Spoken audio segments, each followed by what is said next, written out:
It is 10 a.m. Good morning. I'm Lucas Panzica. Today could be the day that the Titans see Derrick Henry back at practice, according to multiple reports yesterday from ESPN's Diana Rossini and NFL Network's Cam Wolfe.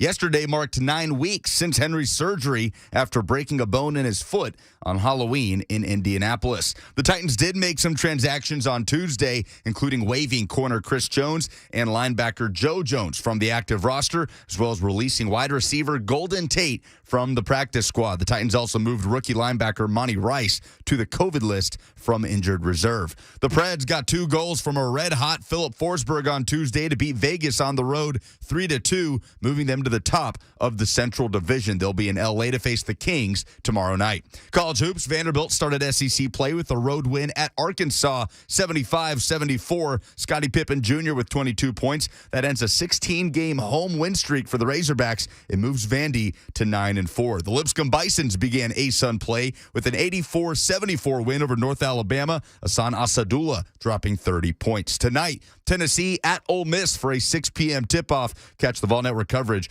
right here on The Zone. For all your foundation repair and waterproofing needs, visit USSTN.com. Breaking news at once on your home for the Titans and Vols. This is 104.5 The Zone.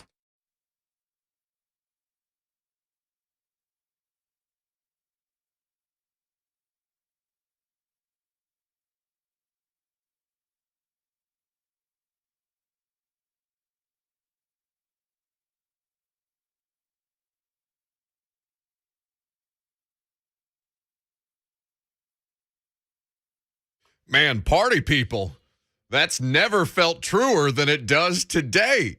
Feels like the city of Nashville getting ready to celebrate naked in these streets. Because today's the day, allegedly, boys and girls, that Derrick Henry is going to get designated to return off injured reserve. Going to spend a lot of time talking about it. We're going to carry Mike Vrabel's press conference at 12:15 so you can hear from the head coach. I expect those transactions will come out at some point while we're on the air, so we'll keep you up to date with the latest. Lucas Panzica is making everything happen behind the scenes. Get to Lucas in a second because he made me laugh this morning right before the show started. But if you want to get involved about the Derrick Henry conversation today, we would love to have your participation. 615-737-1045 is the number. 615-737-1045 is how you jump in on the show. So we made a mistake. We've botched this the last 2 days, Lucas, because not just was the big news yesterday from our friend Diana Rossini, Diana, who's going to be on the radio show tomorrow. So the Queen will grace us with her presence at some point throughout the course of the show. And we are going to have a Titans player as well at some point tomorrow. And I'll keep you updated as soon as I have a little more information on whom we might be speaking with. But I thought that we aired egregiously twice this week. I thought that we made terrible, terrible mistakes this week, not once, but 2 times, because not only did we not wish Bud Adams a happy birthday on Monday, but we neglected the birthday of Derrick Henry a day after he is set to return. What do you make of this editorial indiscretion? Yes, this is egregious by us. Do you want to just do it right now? Who do you want to start with? The late Bud Adams. A very happy, I don't know what birthday it would have been. This now sounds disrespectful. Regardless, a very happy birthday to the founder of the Houston Oilers and, of course, the Tennessee Titans, the person who is most responsible, or in large part is responsible, for the existence of pro football in the state of Tennessee, K.S. Bud Adams. Happy birthday to him. I don't care. Good luck. Would have been 99, so a little younger than Betty White. K.S. Bud Adams, had he, made it to this point. Her birthday's coming up. That's very famously is that coming up because it's all over People magazines in the aisles of Kroger or Publix or wherever you're doing your grocery shopping. There's a big spread on Betty White and her 100th coming up. And then, of course, the tragedy that we lost Betty, among a bunch of other people over the course of the last week. Anyway, for Derrick Henry, I believe Derrick Henry to be younger than I am. So I'm going to say this is a very happy 28th birthday to King Henry yesterday. And happy birthday to him. I don't care. Good luck. So Derrick Henry, not much younger than I am, but young enough, even though he looks like the Terminator, and nothing like that should, it's jarring to me every time I realize that. So an egregious error by us. But we can make up for today because we're going to talk about Derrick Henry throughout the course of today to kind of run down where everything is right now, because, of course, this is going to be the thing that we're most paying attention to. We got the dumbest thing in sports coming up in this show as well, and a really exciting interview that we're going to do with a local band that's doing a benefit concert in Bowling Green, Kentucky, where the Zone has a ton of listeners, and we appreciate our audience in Western Kentucky, doing a benefit concert in Bowling Green this coming weekend to raise money for people who have been affected by these just devastating storms the last month that our friends in Kentucky have experienced. A lot of people in Tennessee dealing with that as well, but we'll tell you more about that later on. So here's the latest with Derrick, all right? He's expected to be designated to return to practice today. That does not mean that he will be off injured reserve. Now, we've been through this a million times because there's been a ton of players who have needed to be designated to return, but in case you're unfamiliar with how the process works, he is going to be designated to return. In doing so, that opens up a 21-day window for them to keep him at practice, but to not have to use an active roster spot on him. So, with Diana's initial report, I believe yesterday, before we came on the air, with Diana's initial report saying that he is expected to return to practice today, but that it is still a bit of a long shot for him to play in Week 18, which would, of course, be this Sunday in Houston. That is something that you have to keep in mind. Now, if he goes through 3 days of work and they feel comfortable medically clearing him, which they probably won't know until sometime Friday afternoon, then he could, at that point, be activated to the 53-man roster, as we have seen with Bud Dupree, as we have seen with Julio Jones, as we have seen with A.J. Brown and many, many other players who have done injured reserve stints for the Titans this season. So for Derrick, it's basically a wait-and-see proposition, but the wait-and-see, reportedly, is going to start today. Lucas is reminding people that Jimmy Wyatt will have the transactions in all likelihood. It'll come out at some point while we're on the air because the Titans practice is going to begin at 1 o'clock today. I imagine that before they put Mike Vrabel on the podium at 12:15 that we will have plenty of awareness for that. But, I mean, the energy about this is palpable, right? And a conversation that we're going to have over the course of the show today is this the difference? Is this one player the difference between the Titans being a legitimate Super Bowl contender, or is this just the icing on the cake, right? The cherry on top, whatever food cliche you want to use. Maybe I'm hungry this morning. I don't know what's going on. But the energy around this is absolutely electric. I mean, Lucas, I don't know if you want to tell people exactly what you came into my part of the studio to ask me what our show title should be this morning, but like you seem legitimate, and I'm not doing this to poke fun at you, even though it may sound like it. What did you want the show's title to be today? The Return of the King. And I mean, you seem like you were legitimately leaning into that, like you're hyped for it, yeah? Absolutely. I mean, it's in the rundown to the right of your face on the Zone TV stream. What, it says Return of the King next to my face? Yes, it does. Oh, lovely. Thank you for informing. I also just watched a big chunk of that movie on Sunday night. Return of the King? Yeah, I got home after the Titans game, after the Titans Talk Back post-game show, and it was on in our living room, and I watched a solid 45 minutes. Why don't I know what that movie is? No. What is that? Lord of the Rings, man. Oh, really? Yeah. You're going to nerd shame me? No. That is not nerd shaming. That is one of the great movies of all time. One of the best movies ever created on planet Earth. It's like 4 hours long. Yeah, it's so long. I don't have the attention. The extended version's like even longer. I'm sorry. Like the longest movie I've ever sat through is the last like Avengers. What was it? Endgame. Yeah. That was 3 hours, and that was pushing it. All right, but even I, who does not get hype in the middle of movies or sporting events or things like that, even I stood up in my seat in the movie theater when the moment in Endgame when they all come back out of the portal or whatever, like it's so lame, and I'm sitting there, hell yeah, let's go.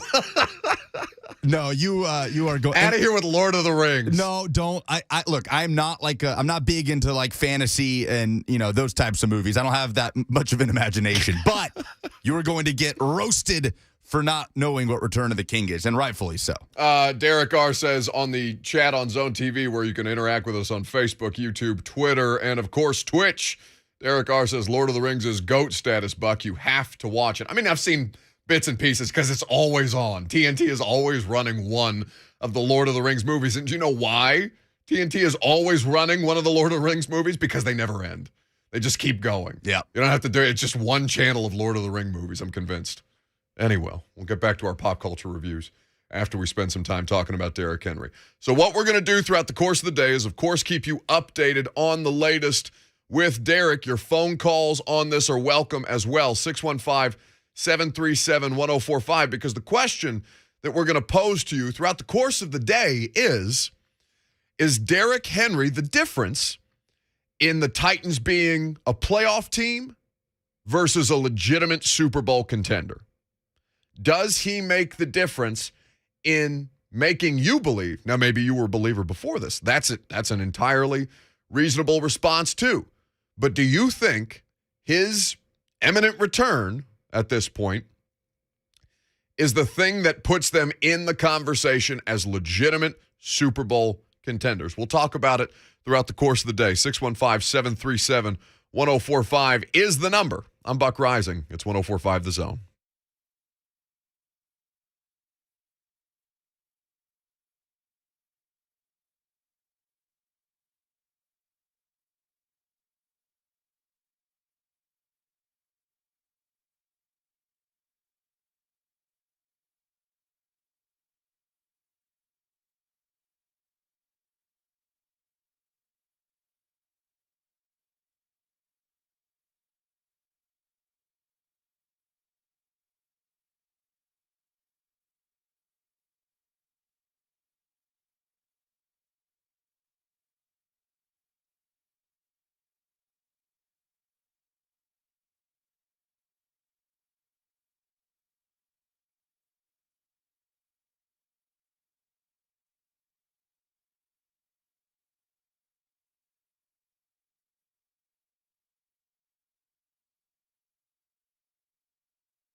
A day may come when the courage of men fails, when we forsake our friends and break all bonds of fellowship.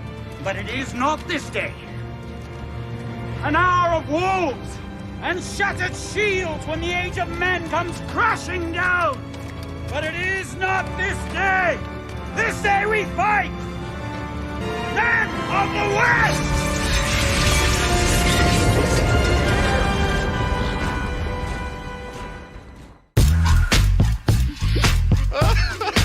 You're an idiot. Lucas Panzica. Getting the people going. Is that, I assume that's from Return of the King? Yes. Men of the West? The Battle of the Black Gate. Oh, my God, you're the worst. 615-737-1045 is how you jump in. Lucas is going to drive this show in this direction, whether I like it or not. Return of the King is the theme of today's show. Derrick Henry expected to be designated to return at some point today. So we will keep you updated with that before the Titans take the practice field. We'll have Mike Vrabel's press conference for you at 12:15. Of course, he's going to be asked about that, and certainly the Bud Dupree situation, which I think we have now sufficiently covered as being what amounts to what is going to be a very expensive parking ticket for Bud, the citation that he was issued. So enough ground covered there. But with all of that said, you know, with the Titans, do they become immediately a legitimate Super Bowl contender in ways that they weren't prior to Derrick Henry's return? That's basically the theme of today's show. We're going to talk about it throughout the course of the day. We're going to get derailed a little bit because we've got the dumbest thing in sports later on in this hour as well. But Derrick Henry and the expectations that are going to be set for him, right? Because here's the thing about Derrick, and he is a superhuman, right? He is Atlas Shrugged, except he's Atlas, and the entire fan base basically is what's being lifted on his shoulders. That football team, or at least that's the way that we think about Derrick.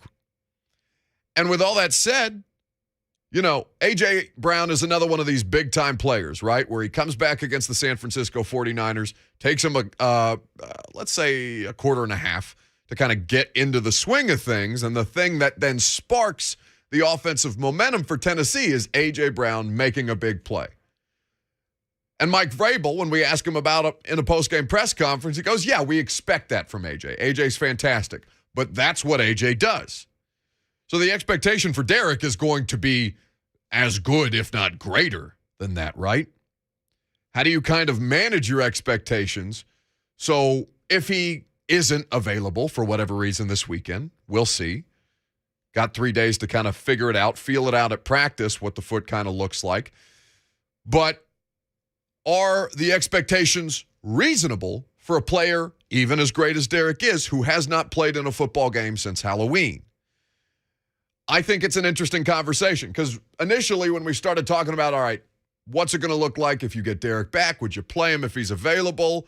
And then this conversation, I think I had, 17 callers yesterday tell us, well, it's about knocking off the rust. Get him out there. Knock off the rust. Knock off the rust. I love you all, but it's like a bunch you were reading from the same script as every other caller. And I get that, right? It's a common thought. So when the Titans assistant coaches met with the media yesterday, we had the opportunity to speak with running backs coach Tony Dews, and he was asked about the concept of Derrick Henry and knocking off the rust. This is what Coach Dews had to say. I think with any person missing time, there'll be some quote unquote rust. But you know, I think that would be an individual thing. Every individual may be different, you know, and it could be different by position. In terms of Derrick, you know, we'll have to once we get him out on a practice field, I think that will all kind of play itself out and what he looks like running around in practice and that kind of thing. So until he's out there, I'm not sure what it'll look like and how long it would take him, if it would take him any time. You know what I mean? I just don't know until he goes out and practices. So that's Coach Dews, which is a complete right. Coach Dews is doing what we all should be doing, which is managing expectations for a player who hasn't played since October. Right? That's fair. Now, an update as far as I think Jimmy Wyatt is leaning into this tease a little more because Jimmy's going to have the first crack at Titans transactions today, unless somebody beats him to it. Jimmy has tweeted out the britches report for what could be Derrick Henry's first game back. The Titans will be decked out in the all-white uniforms in Houston, the icy whites, for Derrick Henry's potential return. Add a little more juice. So are you concerned about rust? Are you concerned about that being a thing with Derrick Henry? What are your expectations for him? 615-737-1045. Do you immediately think, because like we talked about yesterday, right? Derrick's 67 yards away from 1,000. He's sixth on the season rushing list this year, and he hasn't played since October. Think about that. It's insane. But I feel like a lot of people are looking at that and saying, wow, Derrick Henry could still get to 1,000 yards. No, it immediately jumps to Derrick Henry could do what? Didn't you do it yesterday, Lucas? Isn't that the exact thing you did yesterday? One play? Yeah, say that Derrick Henry can do it in one play. I say you put him out there and say you have one play to get to 1,000. Relax. You are the worst. That's what they did in Houston last year, the last game of the year, right? Okay, but this is different. You have one play. You are the worst part about my Twitter mentions right now. It's not, oh, wow, Derrick Henry could reach 1,000. It's, no, Derrick can do it in one play. Watch him. You're the worst. So what are the expectations? What are reasonable expectations for this one individual, even though the individual is so far and away the best at his possession, the best at his craft in what he does? Do you immediately expect him to be able to do those exact same things right out of the gate? Or are you willing to kind of just let this play out in a way that's, I think, fair to Derrick? 615-737-1045. We got David in Hermitage to lead us off this morning. Good morning, David. Morning, Buck. Love your show. Just a little different way, maybe look at this. I think that if we don't play Henry until the first playoff game, whoever we play is going to have to prepare for Superman Derrick Henry, and which will open up our receivers, more, because they don't know which Derrick Henry they're going to get. If we play him this coming weekend against the Texans, and he comes across looking far less than he was before he got injured, then teams are going to put less emphasis on him and be on our receivers more. Just a little bit different way to look at it, and I appreciate your show. I'll hang up and listen. I appreciate the kind words, David. 615-737-1045. Now, David speaks for a lot of people, right? And, in fact, this was a question that we had from Mike Vrabel on Monday. The idea that defenses, because what David just articulated, and I'll kind of summarize it, basically teams are game planning the Titans differently with or without Derrick Henry, depending on what version of Derrick Henry we see, depending on what running back is in the backfield for the Titans. It could alter the game plan for opposing defenses depending on what Derrick is potentially this week, or if he makes his return in the wild card round, if the Titans aren't able to clinch the home field advantage in the first round bye as the top overall seed, or in the divisional round if they are able to claim the top spot in the conference. So Mike Vrabel was asked about this yesterday on Monday in his Zoom press conference by Joe Rexrode. Basically, hey, Mike, are teams playing you differently right now since you have had Derrick versus when you've been without him? And this is what the head coach had to say. No, that's not accurate. Would you say is that something that you heard from somebody, or is that? No, but just obviously Derrick draws a lot of attention. The Dolphins and the Patriots, they most everybody plays us with, the Steelers, mix in some too high safety, but I mean, the 20 run pressures that the Dolphins called, I don't think they were calling them to defend the pass. So that's Mike Vrabel, right? So it seems either way, whether it's a diminished version of Derrick Henry that they see in Week 18, and they're like, we don't got to pay that much attention to Derrick Henry. I understand why David is looking at that as potentially a different approach, but in summary, Titans are getting played the exact same way by opposing defenses with or without Derrick. And you know why? It's because they've played the game the exact same way with or without Derrick. We talked about this when he went down, right? Do you fundamentally change what your offense is conceptually without your best player? And the answer is no. You find a way to make this work because we've built this thing to focus on our best player. And we still think that we have the parts and pieces without him to make some form of it work.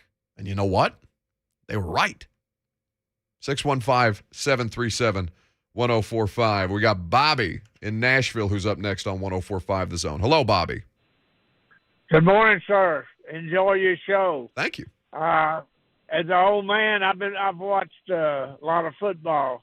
Not a coach, just Joe fan, and I've seen from Jim Brown on down and on up. Yes, sir. And he run with power, but I have never ever seen a running back that runs with the speed and the power that this guy does, and he does make a difference. He could be our Super Bowl, and just having him on the field is going to make a difference. Thank you, sir, for taking my call. Thank you so much for the call, Bobby. We appreciate it. 615-737-1045. Man, I saw people tweeting out highlights of Derrick yesterday, you know, in excitement, right? Because the internet's starting to swirl, and the conversation on television about Derrick's return is starting to pick up. Obviously, we're going to spend a bulk of today's show talking about it, the vast majority of today's show talking about it. And the thing with Derrick that stands out so much to me, because Bobby has seen the greatest running backs in NFL history across his lifetime.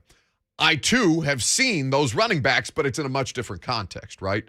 I know those guys from YouTube highlights because everything's documented on the internet. That's how I've kind of come to understand people who came before. You know, that 6-part O.J. Simpson 30 for 30 that won an Oscar, ESPN did a couple of years ago. That was really the first time that I'd gotten a picture of just how special O.J. Simpson was as a player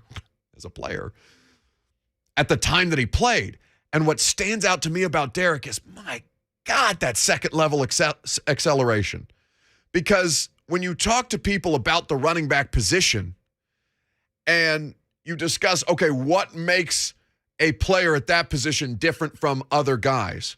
Well, it's not necessarily their acceleration upon getting the ball. It's the second time that they have to accelerate once they get caught up in the line of scrimmage, once there's bodies flying around them. At that point, that distinguishes a running back from a player at that position who is special. And that's exactly what Derrick Henry is. And it's been so long since we've gotten to watch him that those highlights, they really bring back some of the feels. We got Daniel in Columbia who's up next on 1045 The Zone. Good morning, Daniel. Good morning, Buck. Thank you for taking my call. I was just want to talk about, everybody's wondering if the Titans are Super Bowl favorites with Derrick Henry coming back.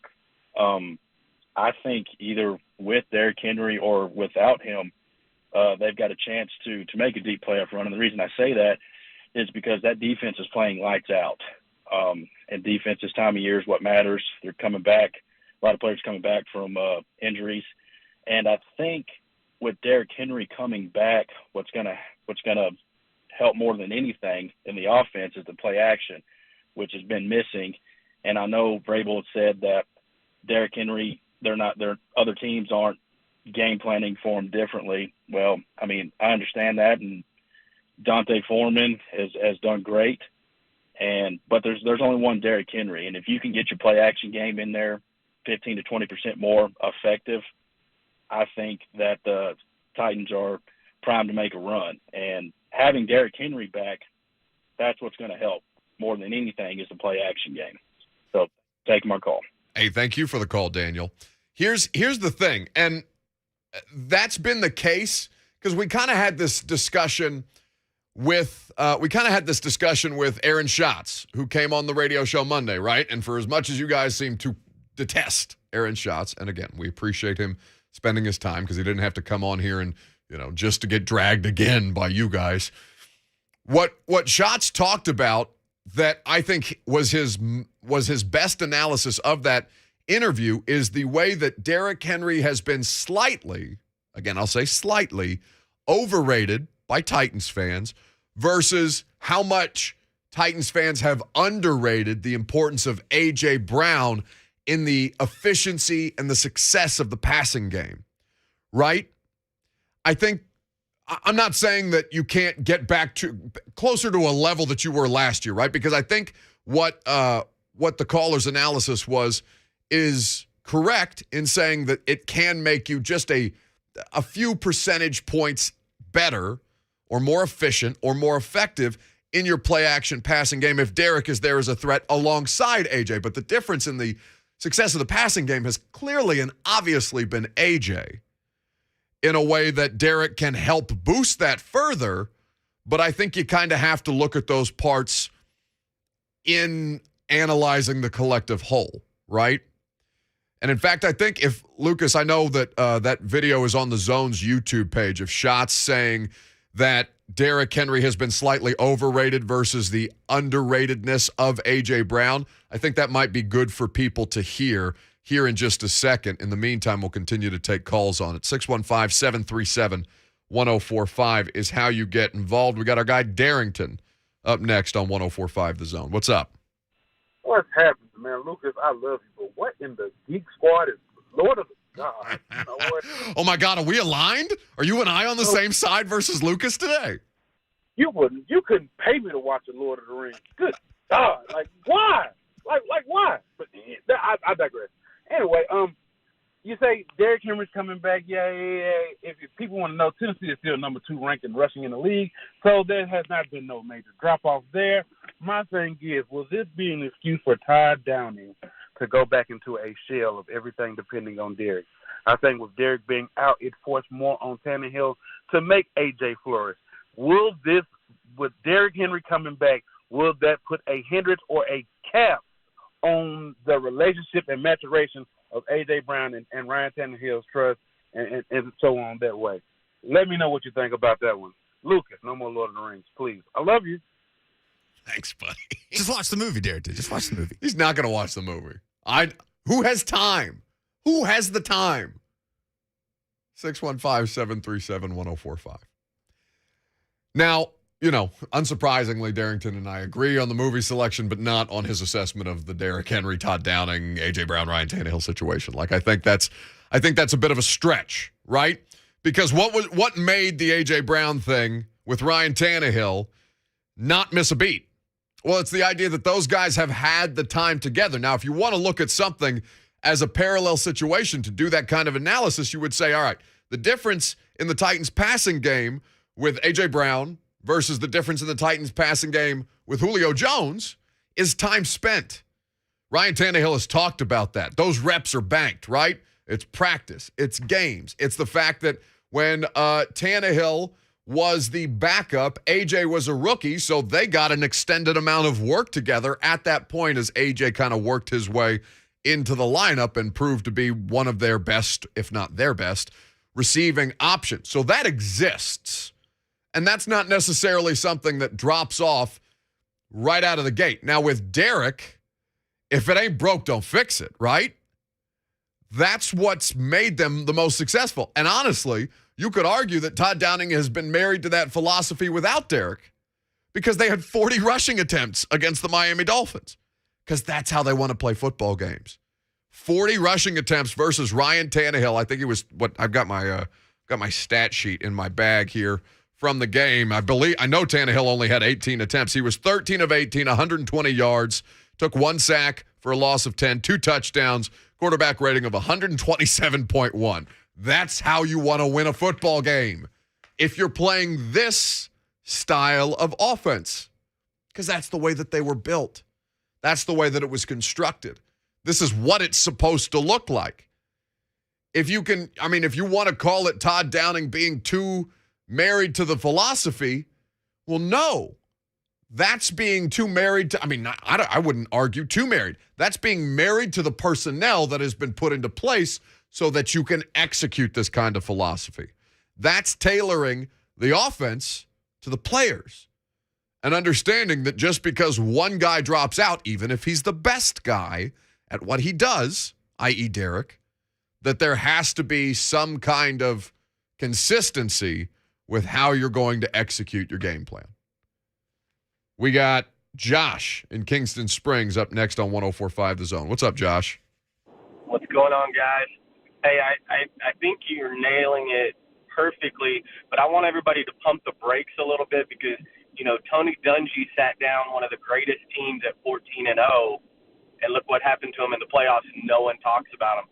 So I worry everybody's getting up in arms about Derrick coming back. The offense hasn't changed. But I will say one thing. No one's talking about at all Derrick's pass-catching ability that he was putting together at the first 8 games of this year. Now, he only had 18 receptions, but he's never had more than 19 in his career.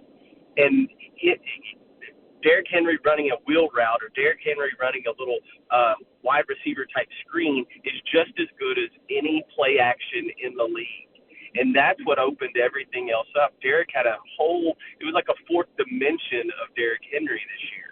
And if, it's a big if Derrick Henry can come back and be 85% of what he was in these first 8 games, I think it's going to be unbelievable. But you guys nailed it. The offense hasn't changed.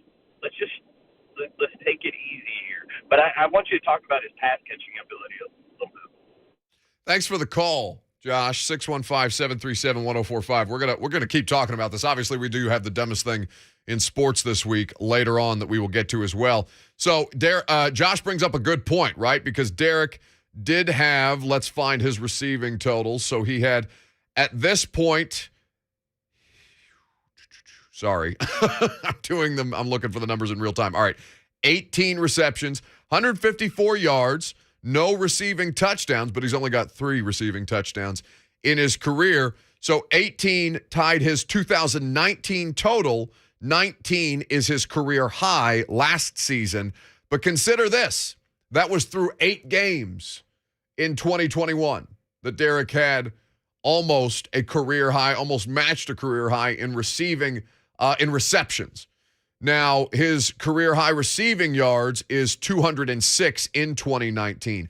But I think if you're looking at Todd Downing's offense versus Arthur Smith, that the biggest change that has benefited Derrick Henry is the fact that they use him more in the passing game on those screens, that he's a more, and really the running backs in general, right? McNichols, Hilliard, Foreman, they are all more featured elements of the Titans passing game under Downing than the running back position really ever was without Arthur Smith. Now, maybe that would have changed if Darrynton Evans had been available, but at this point, Darrynton Evans is a wash as a player. There's nothing there to contribute, and we never saw that additional element of Darrynton Evans materialize. But I do think that's an advantage. The tight end screen game, it's gonna take a bit of a hit. Swaim is functional in that role. We know Ferkser is primarily a third down option. I won't say only, but mostly. Without Michael Pruitt, Derrick Henry and the screen game can get back in the mix just in time to throw some wrinkles into this passing game before the postseason. We're going to take a break. We're going to do the dumbest thing in sports a little early. We'll wrap up some calls on Derrick Henry. Don't worry, we're going to come back to the Derrick Henry conversation, but it's a Wednesday. We got to do the dumbest thing in sports. And oddly enough, or maybe not oddly enough, maybe ironically enough, one of them is going to involve Derrick Henry and somebody who's not said a word about Derrick Henry today. That's next. I'm Buck Reising. It's 104.5 The Zone.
Welcome back.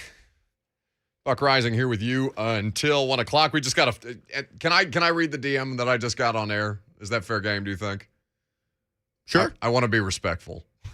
No skin off my back. I mean, well, yeah, this is me betraying a confidence, I feel like. But I think it's so funny because I'm sure it's relatable. My one of the we won't say names because that may take it a little too far. But we just got a DM from somebody who listens to the show saying, hats off to what you do. I just tried my first call in, and when the screener picked up, which is Lucas, I froze like a 2-year-old, could hardly remember my name, basically had to tell him, sorry, I have to go. Keep up the great stuff, which is laugh out loud funny. Have you ever called into a sport talk radio show? Actually, no, I don't think I have. No? Like, even before, maybe you worked, like, doing that? Like, have you ever done it ever? No, I don't think so. Even because I was doing stuff, sports radio stuff in college, so no. Yeah. Because in high school, I wouldn't have done, I was listening, but not doing that stuff. I have called in and done, like, interviews on sports radio shows. Yeah. But I've not like as a listener called into a sports talk radio show. But I can imagine that it has, if you don't sit here, we don't think anything of it. We just sit here. All you're hearing is me word vomit into a microphone for 3 hours a day. This is just me trying to condense what's going through my head, and a lot of it's stupid, to articulate something about sports for 3 hours of sports talk radio. But we appreciate anybody who tries to call in. And if you get stage fright, listen, don't worry about it. Don't feel bad about it. It's no big deal at all. Really, it's not. And if you think that you may sound like you don't know what you're doing on the radio, don't worry about it. We don't either. We don't know what we're doing. You kidding me? Blue, my roommate, just texted me, said it's so terrifying. What, to call in? I guess that moment when you get put on air. No. People. But I can see that, right? If you don't do that every day, like that moment that you're put on air. Oh, I don't know. I guess I never thought about it. Yeah. I hope that's not the case. I hope that people feel comfortable calling us. And if you're not, we completely understand. You can chirp if we say something dumb and you want to yell at us about it. You can do it on Zone TV. You never have to say a word. You can be a keyboard warrior and you can chirp at us there. I can see how there's pressure to, we wait, you're on hold for 20 plus minutes, and then boom, it's your turn. You got to make sure you turn the radio down. You don't want to go too long. You want to be concise. I get it. It's just it's a very relatable thing, And honestly, it doesn't cross my mind because our callers are great. Like, every once in a while we'll get a bad one and Lucas will fade them down and we make a bit out of it. But anyway. Oh, damn it. We were supposed to do dumbest thing in sports here. I'm sorry. I talked too long. But I thought that was funny. Do you want to do it now? Hit the music. Let's be honest. You've already seen something this week that made you say, "What the is this?" That's bullshit. What the hell? Give me some more now. Something so mind-numbingly idiotic that you just want to get it off your chest. Dumber than a second coat of paint. Some idiot. You are really dumb. For real. It's the dumbest thing in sports this week on the Buck Reising Show. Hell yeah, it is. It's probably us. 615-737-1045. What's the dumbest thing in sports this week? I got a few things to pick from.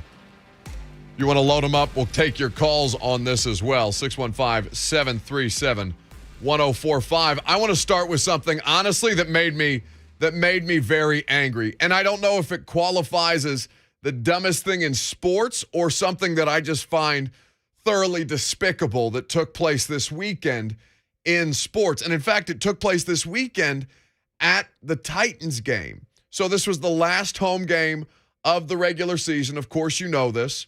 And it was Fan Appreciation Day at Nissan Stadium. And they did they did more than the New York Giants did, which is give every PSL holder, not every individual, but every PSL holder a medium Pepsi, because a large Pepsi, a commemorative Giants cup, was just too much. So the Titans did a number of things as far as fan engagement is concerned. And one of the things that they did was invite their fan of the year. Every NFL team has a fan of the year that they nominate. They send to the Super Bowl. They get a little, they get a little extra love. The team does some stuff with them on social media, things of this nature. And they did this, the Titans did, with one of the super fans, Stephanie. And forgive me, I've met Stephanie several times. I don't know Stephanie's last name, but she runs this internet group of Titans fans, ladies of the Tennessee Titans, right? And so Stephanie is the 12th Titan at the game. And she kills it, right? 12th Titan, you stick the sword in the ground before the game. You get to stand next to Mike Vrabel and listen to the national anthem on the field. Like, it's really, really cool stuff. But when Stephanie, I saw on social media after the fact where Stephanie is talking about the idea that she got to have this cool moment, that she got to experience this, but then on Twitter, I saw her put out at Stephanie with an I, Stephanie P96 on Twitter, was prepared for it, but nice to wake up to fat shaming comments when a moment was about celebrating a wonderful experience. People can tell you all the time, quote, it's the internet, it doesn't matter what anybody says, yet it's freaking annoying that that's the first thing that somebody wants. So people saw Stephanie do this thing, have this special moment that any fan of any sports team would be thrilled to have. And instead of getting to relish that and to be celebrated for it, she gets subjected to this on the internet. I don't know if it's the dumbest thing in sports or if it's just the worst. It's truly the worst. And that makes me sick to my stomach for somebody who I've met several times who seems to be a genuinely lovely person and has to go through that on the internet. That's the dumbest thing in sports this week. It's not just the dumbest thing in sports this week. That's just flatly despicable behavior. And if you're somebody who does that to people, we make fun of my weight all the time. It's a bit. I enjoy it, okay? I don't care about that stuff. But that doesn't mean that you get to take license what another person looks like just because you're miserable with yourself. Do better. Well, I'm going to take what you were going to initially use as the dumbest thing in sports. I pivoted really quick. I did. And I'm going to gesture wildly at the Washington football team as a whole, who, when releasing a hype video, promo video about announcing their new mascot and team name, may have inadvertently given it away as a screenshot came through of a quick shot of a text that says the Washington Red Tails. Now, I also saw Dan Lust, our guy, sports attorney, who joins us from time to time, found out that WashingtonAdmirals.com directed to the Washington football team's website. Yep. So I don't know what they're doing over there. And none of this is besides the fact that Jalen Hurts almost got trampled by multiple Philadelphia Eagles fans as he was walking off the field, waving to fans into the tunnel, and the Philly fans hanging over the railing over the tunnel. It collapsed almost on top of Jalen Hurts. He was able to sidestep it. He helped them up. It actually turned out to be kind of a cool moment. They started taking pictures with him. He handled it very well.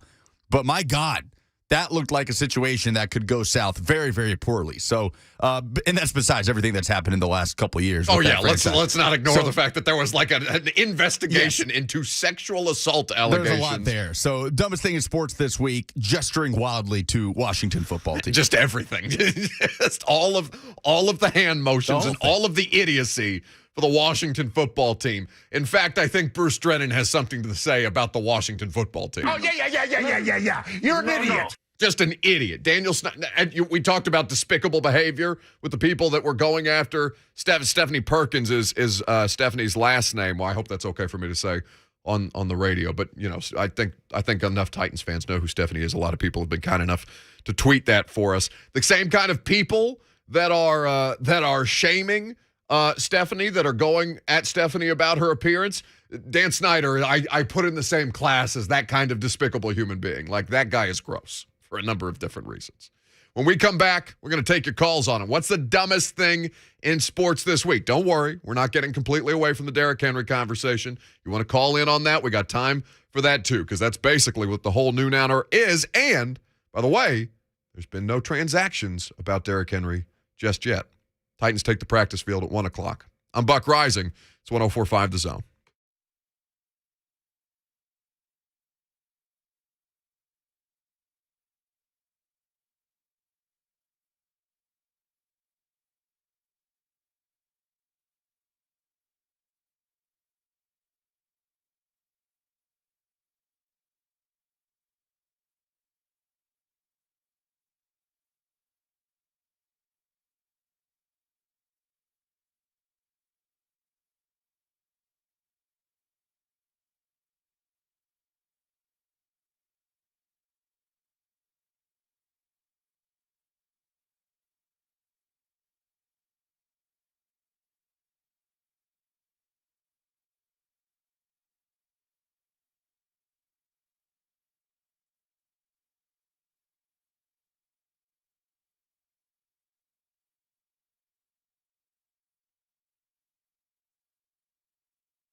It is 11:03. Good morning. I'm Lucas Panzica. Today could be the day that the Titans see Derrick Henry back at practice. According to multiple reports from ESPN's Diana Rossini and NFL Network's Cam Wolfe, yesterday marked 9 weeks since Henry's surgery after breaking a bone in his foot on Halloween in Indianapolis. The Titans did make some transactions on Tuesday, including waiving cornerback Chris Jones and linebacker Joe Jones from the active roster, as well as releasing wide receiver Golden Tate from the practice squad. The Titans also moved rookie linebacker Monty Rice from injured reserve to the COVID list. The Preds got 2 goals from a red-hot Philip Forsberg on Tuesday, beating Vegas on the road 3-2, moving to the top of the Central Division. They'll be in L.A. to face the Kings tomorrow night.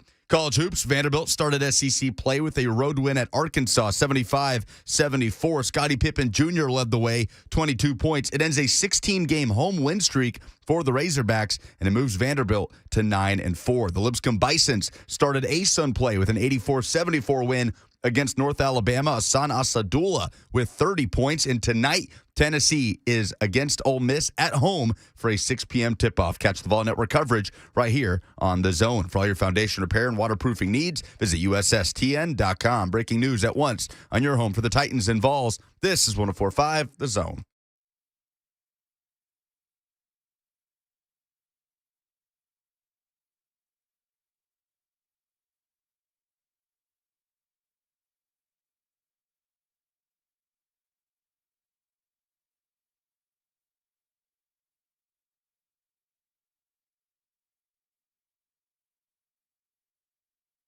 Hour number 2 on this Wednesday. Welcome back, or welcome in if you're just now joining us on 104.5 The Zone. We got a lot of fun to have this hour. The dumbest thing in sports this week. It rolls along, and we're going to have some special guests in the studio. The band Bear is going to join us, not spelled the conventional way, of course, but Bear is going to join us because they are hosting and being a part of a benefit concert in Bowling Green in the near future that we want to talk about because they're helping to raise some money for people affected by the storms in Western Kentucky as of late. So they're going to join us here in a little bit as well. 615-737-1045 is the number. Of course, Derrick Henry is top of mind. We await transactions before Mike Vrabel is scheduled to speak. Of course, we'll carry that press conference for you live at 12:15. One would imagine if they're going to have Mike Vrabel answer Derrick Henry questions, that there would be a transaction coming down before they take the practice field at 1 p.m. today. So we'll keep an eye on that. 615-737-1045. But in the meantime, we're doing the dumbest thing in sports this week, and there's a lot of dumb stuff to go around. If you want to jump in, 615-737-1045. And we'll start with Josh, who has a nominee for the dumbest thing in sports this week. Excuse me, John in Nashville is up first. What's up, John? Hey, Buck. Yeah, my dumbest thing in sports is about the Chargers-Raiders tie situation, which that itself is just silly. The dumbest thing is the discourse around it of everybody advocating that they should just shake hands in the middle of the field and be like, yep, we'll not play today. All right, expand a little bit. Expand a little bit for people who don't know what you're talking about, John. Give me a little more detail because I don't think everybody knows what you're talking about. Yeah, so if Indianapolis loses to Jacksonville at noon Central Time, then the Chargers and the Raiders, if they tie, they both make it into the playoffs. Yes. And I used to play competitive gaming where intentional draws were a thing. Like if you were locked for like the money, you and I, Buck, could just shake hands and say we both cash. Yeah. But in the NFL, where you have all these guys who, their goal is to win the game, that's not going to happen. They're just not going to agree to draw. If it happens, that's hilarious. But the discourse around the draw is just silly.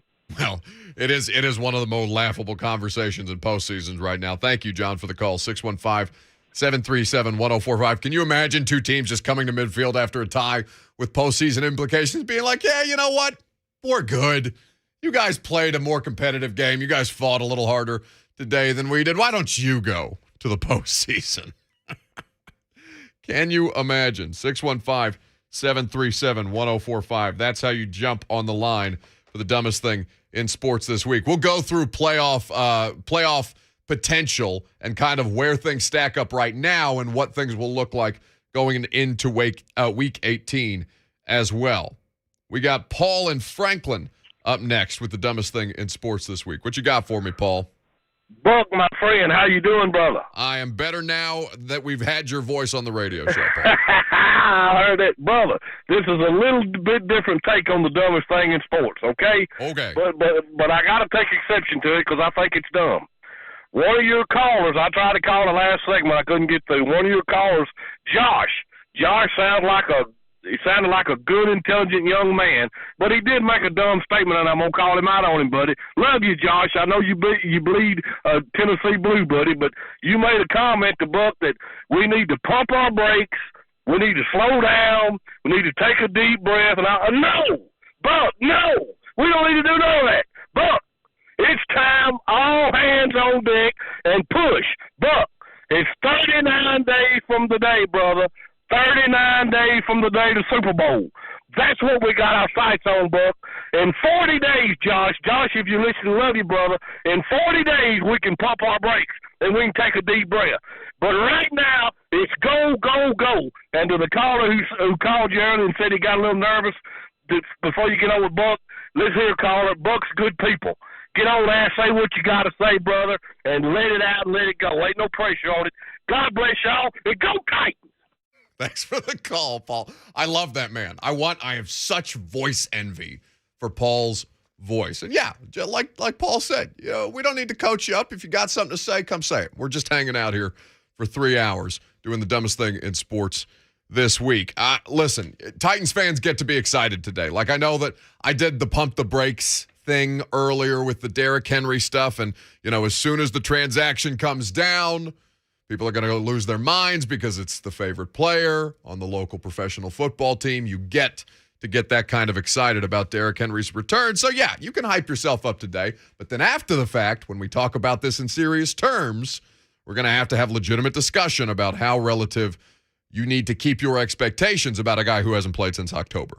And just dropping him in the middle of a 60-minute car wreck of an NFL football game, because that's basically what you're going to do.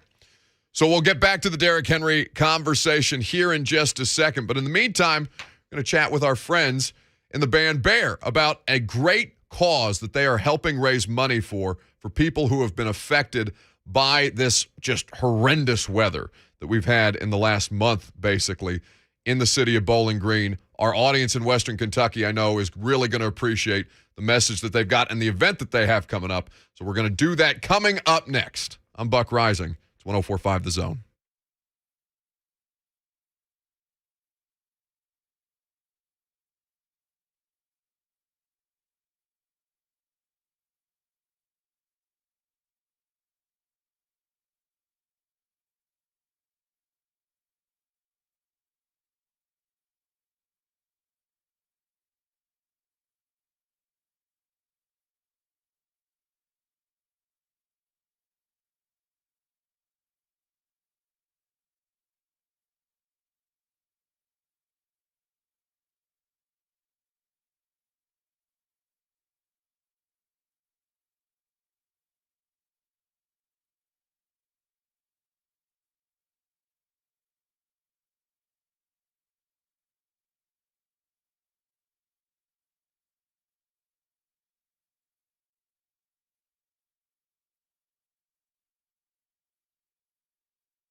us in studio right now. We got Logan and Chris, who are doing some fantastic work this weekend to raise funds for people affected by the storm damage that we have all experienced in the last month or so, by hosting a benefit concert this coming Friday.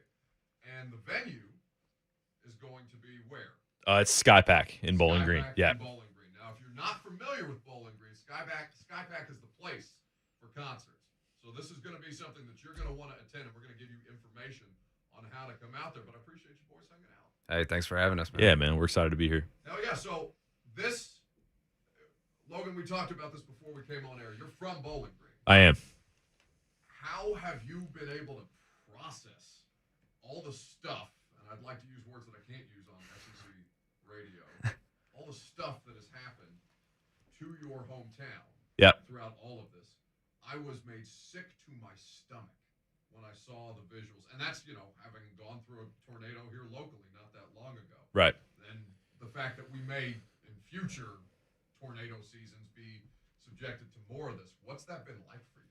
It's been crazy. I grew up in Bowling Green, and it's always been one of those towns where they warn you about the weather all the time, but it never actually comes. Like the tornado never touches down like they say it's going to. So we've all been, growing up in that town where, they tell you to get in your closet or they tell you to go down in the basement when it comes, but then it never actually hits. Well, I was up in Chicago the night that it hit at a show. My brother Mills is an artist as well. He's coming to town from LA on Friday to play too.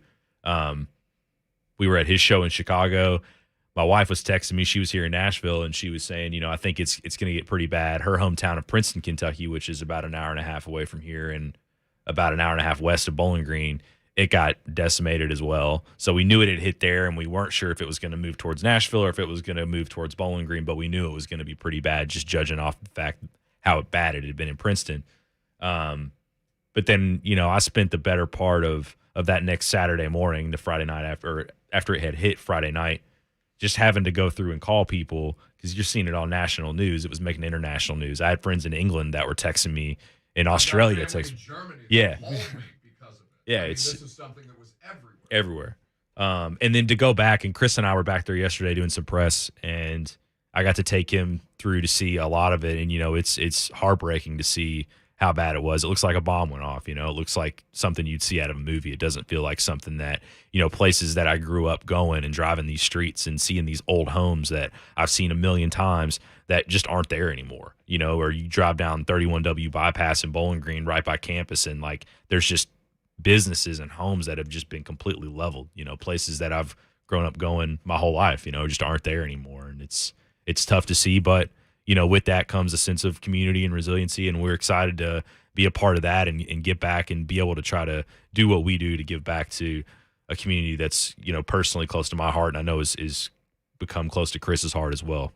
Airofficial.com is where you can go to buy tickets. Again, Skypack in Bowling Green, January 7th. That's this Friday. Listen, this is going to be a great event for a great cause with great artists who are going to be performing. Bearofficial.com, and that's Bear spelled Bexar. So don't get it twisted.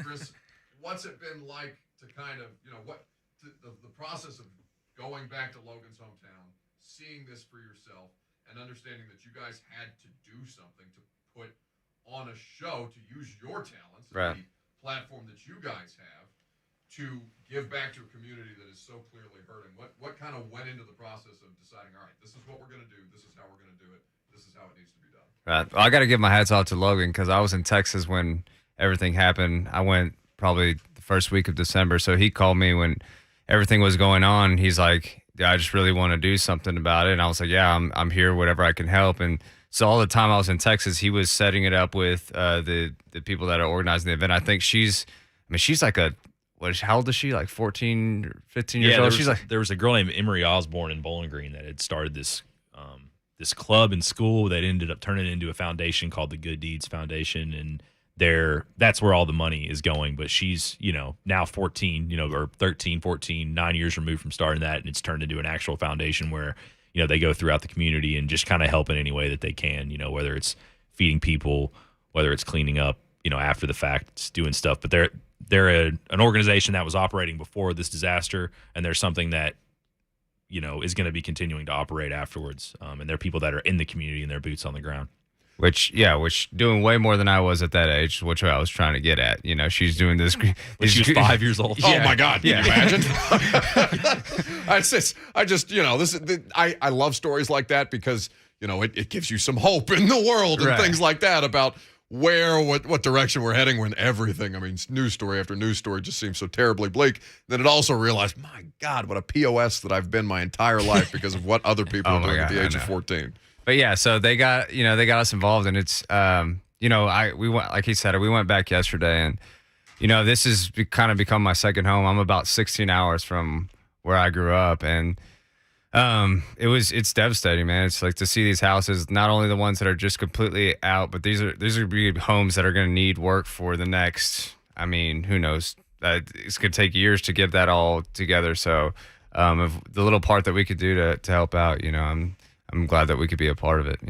The music industry does so well to support everything here locally, but of course it goes so much farther than local, right? Music transcends. I can sit here and talk about Derrick Henry and the Tennessee Titans and all these things, and it will resonate with a certain segment of people, but music has the ability to do so much more. It's such a powerful tool that I don't want to say that I take for granted, but it has the ability to do so much for people to help them take their minds off things, whatever they're dealing with, and also do things like this that you guys, I imagine that you must be surprised. Maybe you're not surprised because obviously you're successful at what you do, but just to see how much that resonates with people across the board from different segments of the population that goes so far beyond where you're from or where you've been or where you're performing on a regular basis, that's got to be a pretty unique thing. Yeah, for sure. I mean, don't get me wrong. I'm waiting on pins and needles for this Vrabel news conference to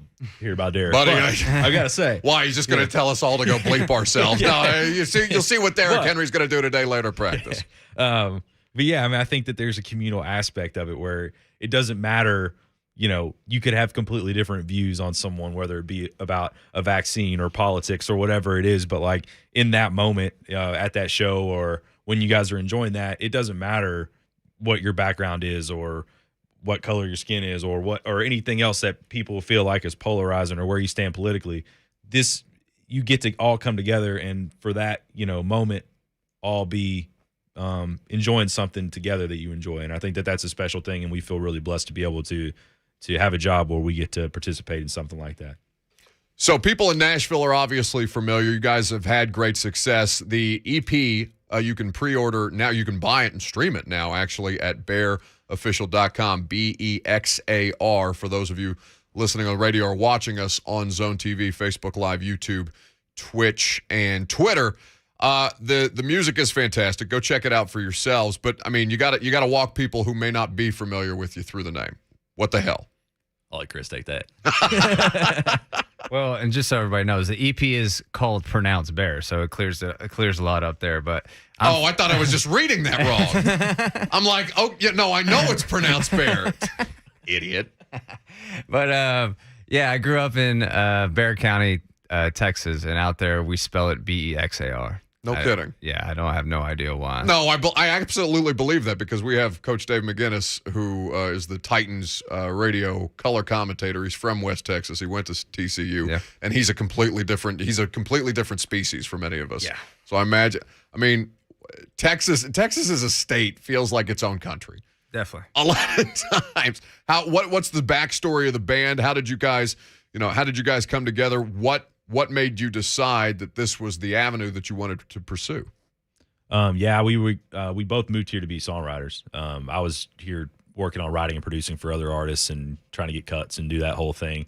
And then Chris and I just randomly got put together in a write in early 2018. And then he asked me to jump into it with him probably that summer. I had to run it by my wife. She was cool with it. And then always a smart play. Absolutely. Always a smart play. Operated independently for about a year, and then we signed with Warner Brothers in 2019, right before the pandemic. Spent a good part of 2020 in the studio working on new music, and then the last half of 21, we've been out touring with Keith Urban and playing a bunch of festivals and doing stuff like that. So that's not a bad gig. The Cliff Note version. Hey, listen, Cliff Notes are good. That's how I got through high school and college. So with that being said, I mean, what's it like to tour right now? Because this whole situation has become so much more complicated. I can't imagine what it was like. Like, I can do a radio show from my living room on Zoom if I need to. But you guys, it's a completely different world. You can create new music. You can do these things. But, I mean, what has that been like on you guys personally and just on your industry? I can't imagine. Yeah, it's been tough.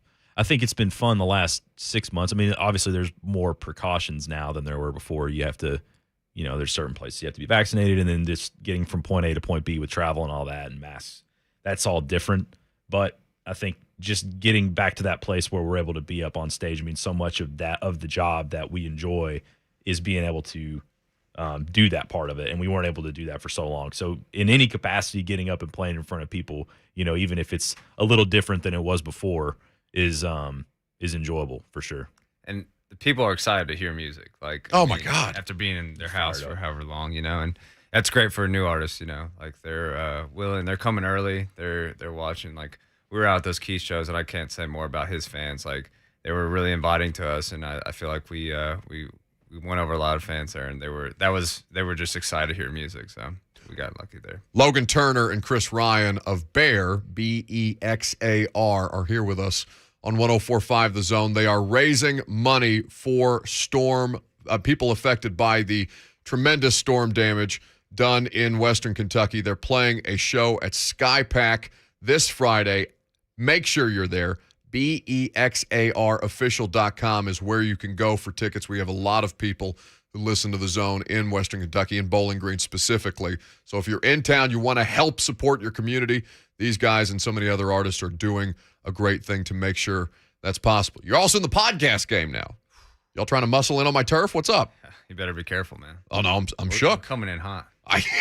So you're one episode in. One episode in. I listened to it on my way into work today, so I didn't sound like a complete and total idiot. I love that this is the golden age for content because there are so many things that I want to understand about things that I have zero concept of. Right. I have no idea how the music industry works. I have a lot of friends. Obviously, you live in Nashville. You're going to have friends who are songwriters or recording artists who work with labels, things like that. But I'm so fascinated to hear people like that just talk in a way that has to feel comfortable. And radio's different, right? Like we're a little more structured around here. We got bills we got to pay. We got, air that we got to fill to a certain extent as far as commercials are concerned. But what did you kind of want to accomplish? Is there anything that you guys are wanting to accomplish with the podcast other than to let people have a little more access to you? Yeah, I think that was a big part of it. And just give us like another reason to like drink Modelo and make Ultra and get paid for it. So, yeah, it's not bad. All right, give me the sound I hate. Give it to me. Breaking Titans news on 104.5 The Zone. Guys, it always just sounds like he threw up on me every time he tells me that there's breaking Titans news. They have officially designated Derrick Henry to return from injured reserve. Back and ready to hit the practice field today. Practice takes place at 1 o'clock. Mike Vrabel speaks to the media at 12:15. That has just come out. Winner is here, ladies and gentlemen. 22 gets to take the field in 22. Now, we don't know at what point.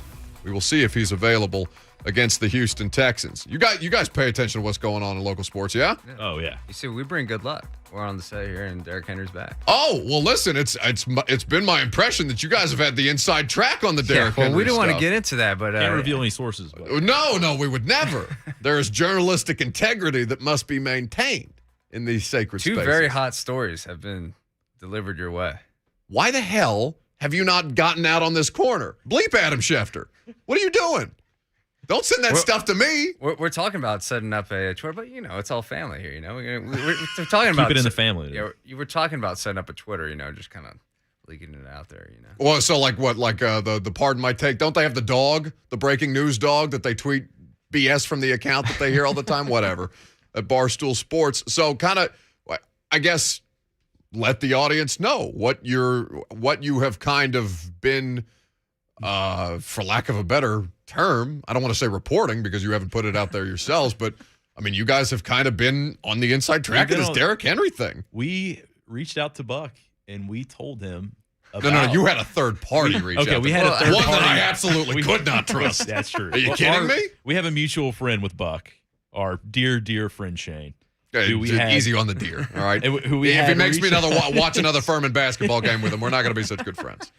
We had him reach out to Buck because we got delivered some inside information that Derrick Henry had broken his foot before anyone else knew about it. This was minutes. This was after, like or- minutes It was a after. night of. Yeah. I was sitting in a hotel room. Shane is desperately trying to explain to me why I need to listen to him about the fact that Derrick Henry. I even grabbed the phone for a second to try to convince you too, but I don't think I was convincing enough. Well, in that, you gotta understand. I just left the stadium. My phone is going crazy because something has happened.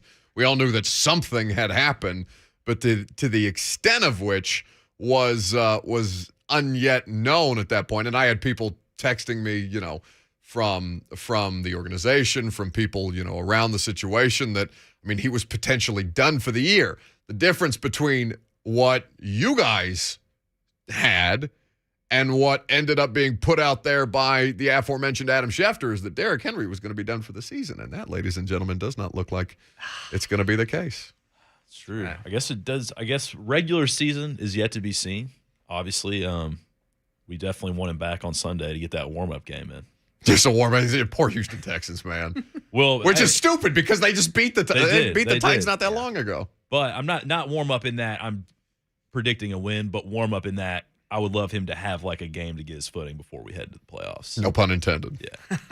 Yeah, no pun.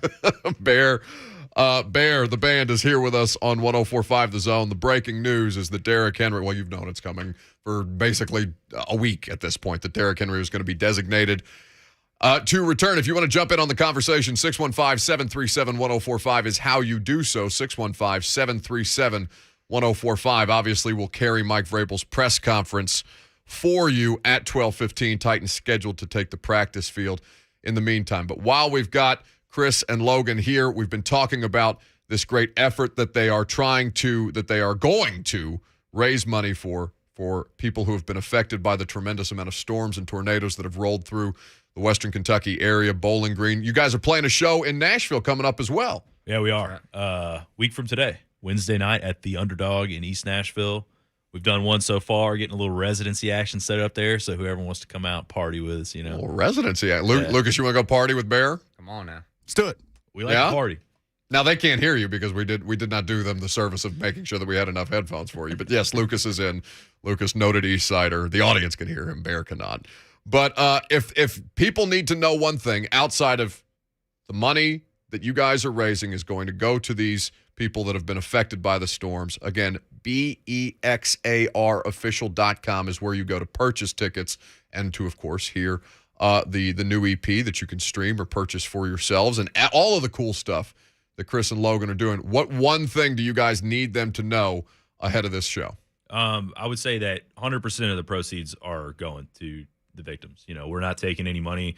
That was really important to us. Make sure that everyone playing, everyone that agreed to play, knew that 100% of the money that we were going to raise at this through tickets, we're donating portions of merch sales, everything we can. We want to give back to the community. You can also get tickets at theskypack.com, THESKYPAC P. Oh, you can't tell them where to go and then bots the spelling. You can't do it. So I start thinking about it while I'm saying it. Theskypack.com. My bad. You also get tickets there. It is the day after tomorrow. We're looking forward to seeing everybody, and have a good time and do it for a good cause. Yeah. The Bear Den Podcast. You can hang out with these guys just like they were kind enough to hang out with us here for a segment. When we come back, phone lines are loading up. You guys want to jump in, you can do that. 615-737-1045. Derrick Henry officially designated to return, but while you're celebrating that, do something good. Since you're in a good mood, do something good. Get a ticket to go see the show in Bowling Green on Friday. And when they're playing next Wednesday in Nashville on the east side, come hang out. We'll be there too. Bear, kind enough to take some time with us. Logan, Chris, thank you guys for hanging out, and we appreciate you, the good work that you're doing. It means a lot to a lot of people, not to get all sappy with you all on the way out the door. All good. Big fans of you, Buck. Thanks for having us in, man. Appreciate you, man. All right, Derrick Henry calls when we come back. I'm Buck Reising. It's 104.5 The Zone.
Tannehill gives Henry on the right side. There he goes. 25-30, 35-40, That's 50, it. 40, That's 30, it. 20, 10, 5, end zone. Ladies and gentlemen, 76 yards. Derrick Henry, touchdown, Titans. That's getting something going. Let's get it going, shall we? Welcome back, Derrick Henry. If you're just now joining us and you have not heard the news, it is officially official, ladies and gentlemen. It is time. Tennessee Titans have designated Derrick Henry to return to practice today. He will be on the field. Now, here's the thing that stinks, at least for me personally. Let me not be the thief of joy in this moment. But selfishly, I was going to be able to go to practice today, but because of the new COVID protocols, only 6 of us can go to practice at a time. So there's a whole schedule that we had, and my day in the rotation is Friday, not Wednesday. So I'm not going to be able to participate in this today, but there will be plenty of videos tweeted after practice of Derrick Henry. I'm sure people will be thirsty for them. And in the meantime, we will be talking about that. That was, of course, Mike Keith and Coach Dave McGinnis on the call. That was October 18th against the Buffalo Bills. Titans ended up winning that game 34-31. 76. I want to say yards the way that Mike Keith says yards so badly. Don't try it. Do you want to try it? No, I don't. Should we try? No. Do you have the highlight there sitting there? Play it for us again. I think we should each take a crack at it. You're going to go first, okay? Tannehill gives Henry on the right side. There he goes. 25-30, 35-40, That's 50, it. 40, That's 30, it. 20, 10, 5, end zone. Ladies and gentlemen, 76 yards. Derrick Henry, touchdown, Titans. That's getting something going. Yards. I can't do it. It doesn't work. Yards. I can't do it. I can't do it. All right, can you isolate the yards? Is there a way for you to do that in real time? I'm asking Lucas to do it. Lucas has to hate me every time I do this to him. If you can isolate just yards for me. I've never heard a human being say that word like that. Mike Keith is an artist. Yards. Oh. It's so good. It makes it so much better when you hear those Titans radio highlights and you hear that voice, the voice of the Titans in your head with the 76 yards. I can't do it. It's so embarrassing. This is why he's the Hall of Famer, and we're just two slaps sitting here on the radio. But yeah, he's back.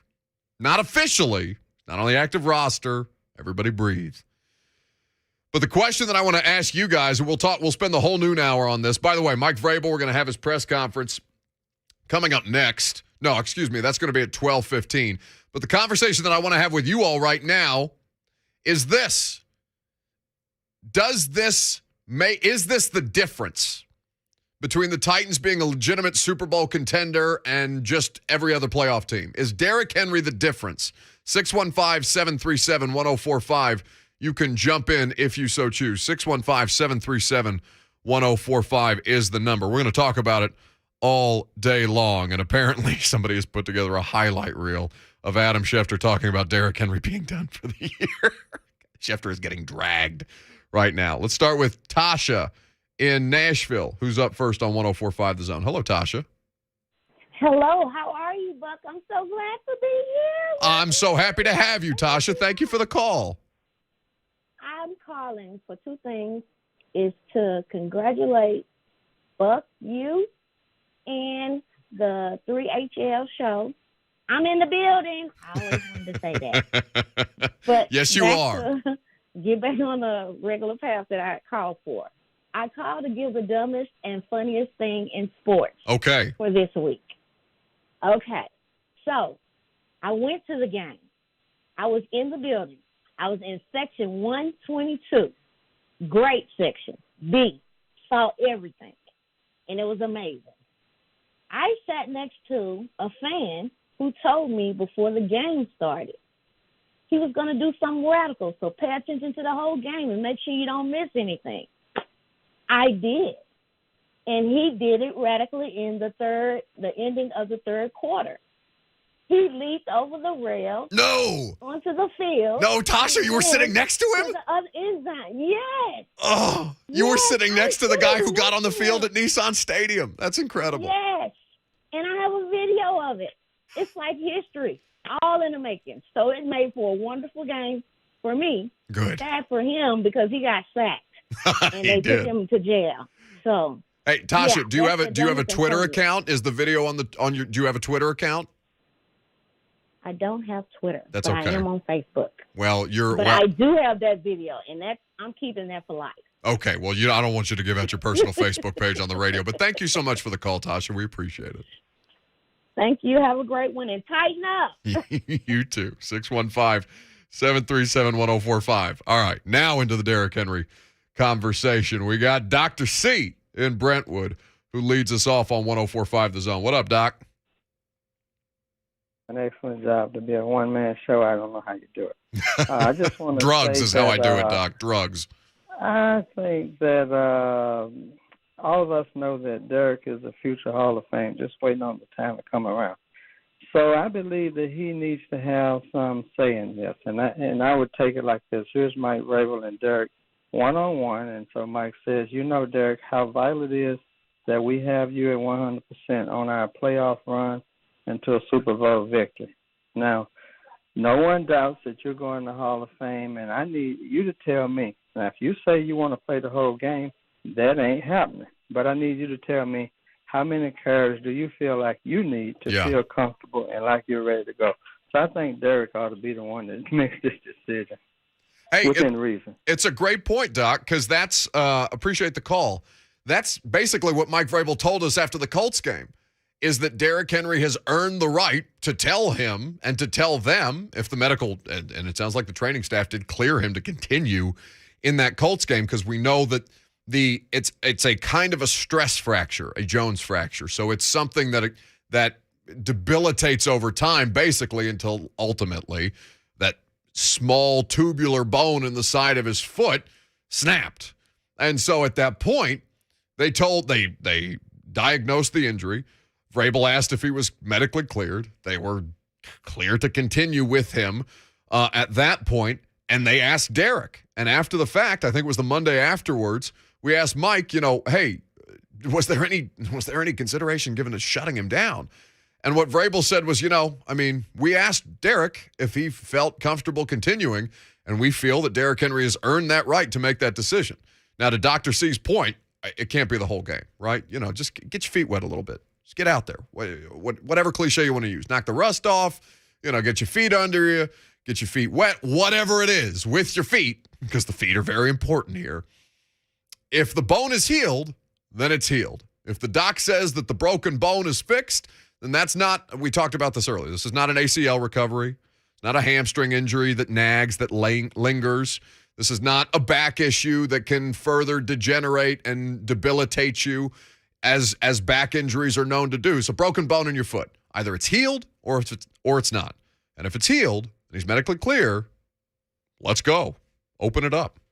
615-737-1045. We got Mac in Bowling Green. Mac, I hope you're going to have a chance to go to the show with our friends Bear this weekend. But in the meantime, he's got something to say. What's up, Mac? Yeah, love the show, and I'm going to try to make the show. Hey, I was going to give that Yards a shot there, okay? Do it. Okay. Forgot to set up, but anyway. Ladies and gentlemen, Derrick Henry taking it to the house. Things like Yards! Honestly, it's closer than ours, Matt. Let me hear Yards again, Lucas. Yards! It's a lot closer than ours was. Are we just going to do fake Mike Keith impressions all day? We should do a show like that this summer. We can do the best fake Mike Keith. In the meantime, we'll continue to talk about Derrick Henry. Let's go to, we got Tony in Nashville up next on 104.5 The Zone. What's up, Tony? What's going on, Buck?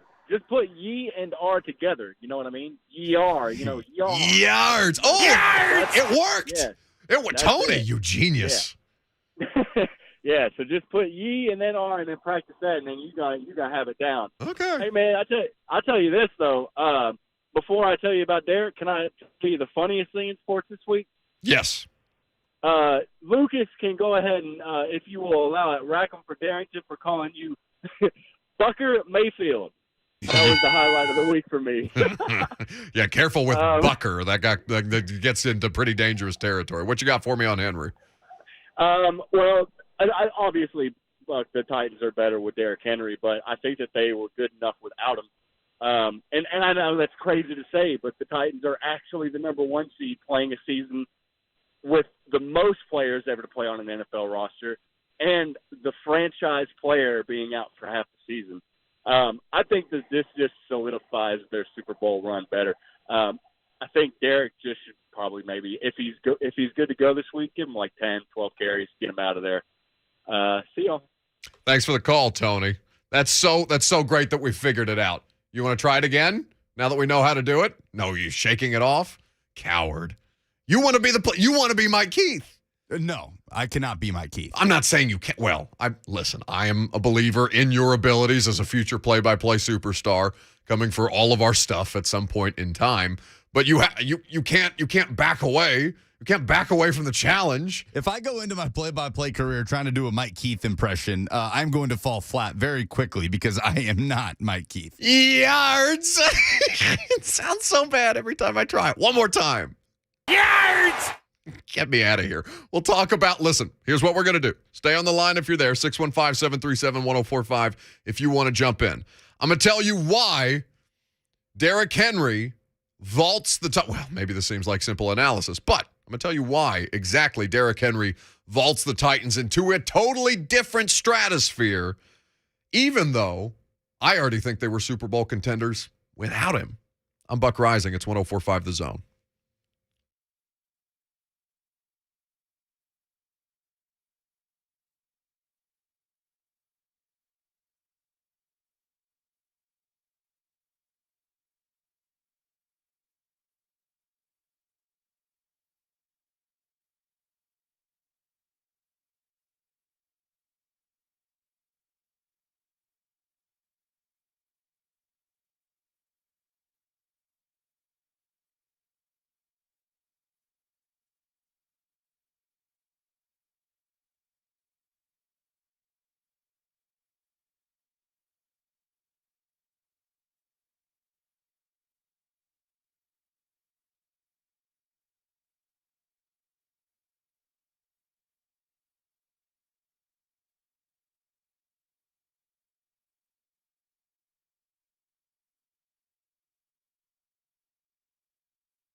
Hour number 3 is off and rolling. Lines are loaded. Derrick Henry, designated to return from practice today.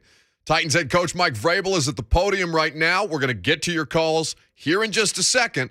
But first and foremost, we're going to hear from the head coach. I want to know from you guys, though, when we come back from Mike Vrabel's press conference, do you believe this to be the difference maker for the Titans as legitimate Super Bowl contender?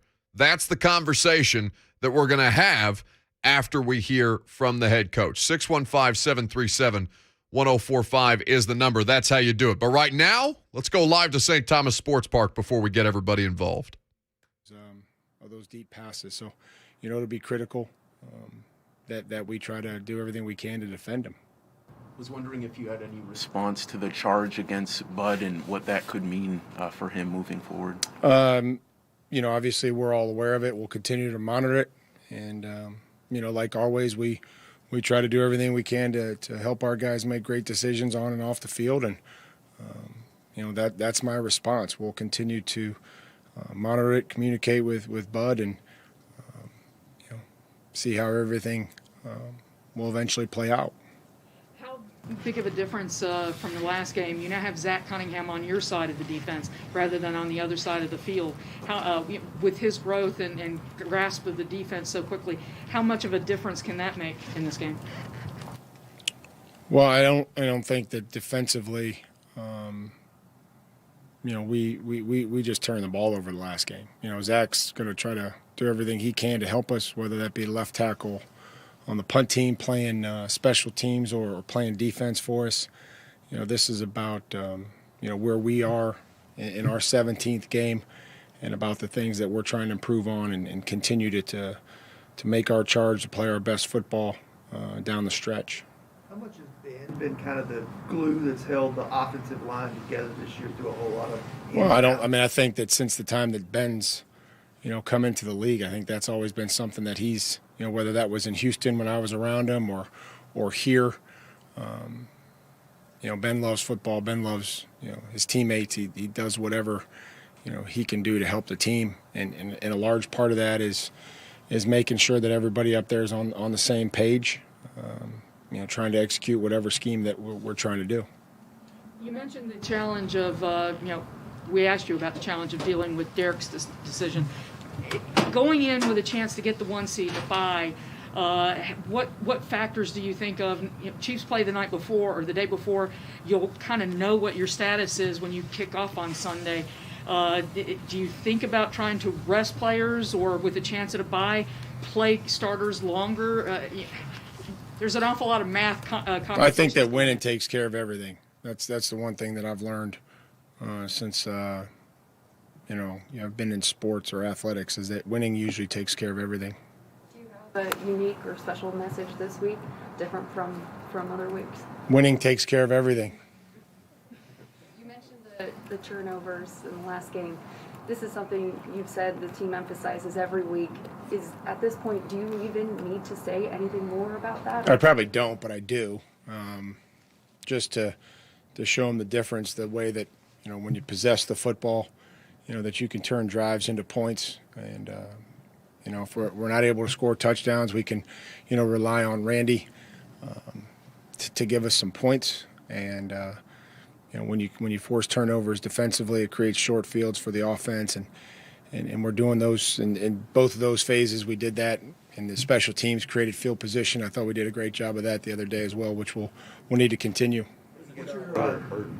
I noticed you always kind of go out on the field and, tend to them a little bit. Just kind of wondering, sort of what do you hope to deliver? What kind of message do you hope to deliver to a guy that's hurt out there? And has that always been the case that you've done that? I mean, we spend a lot of time with these guys. I think that,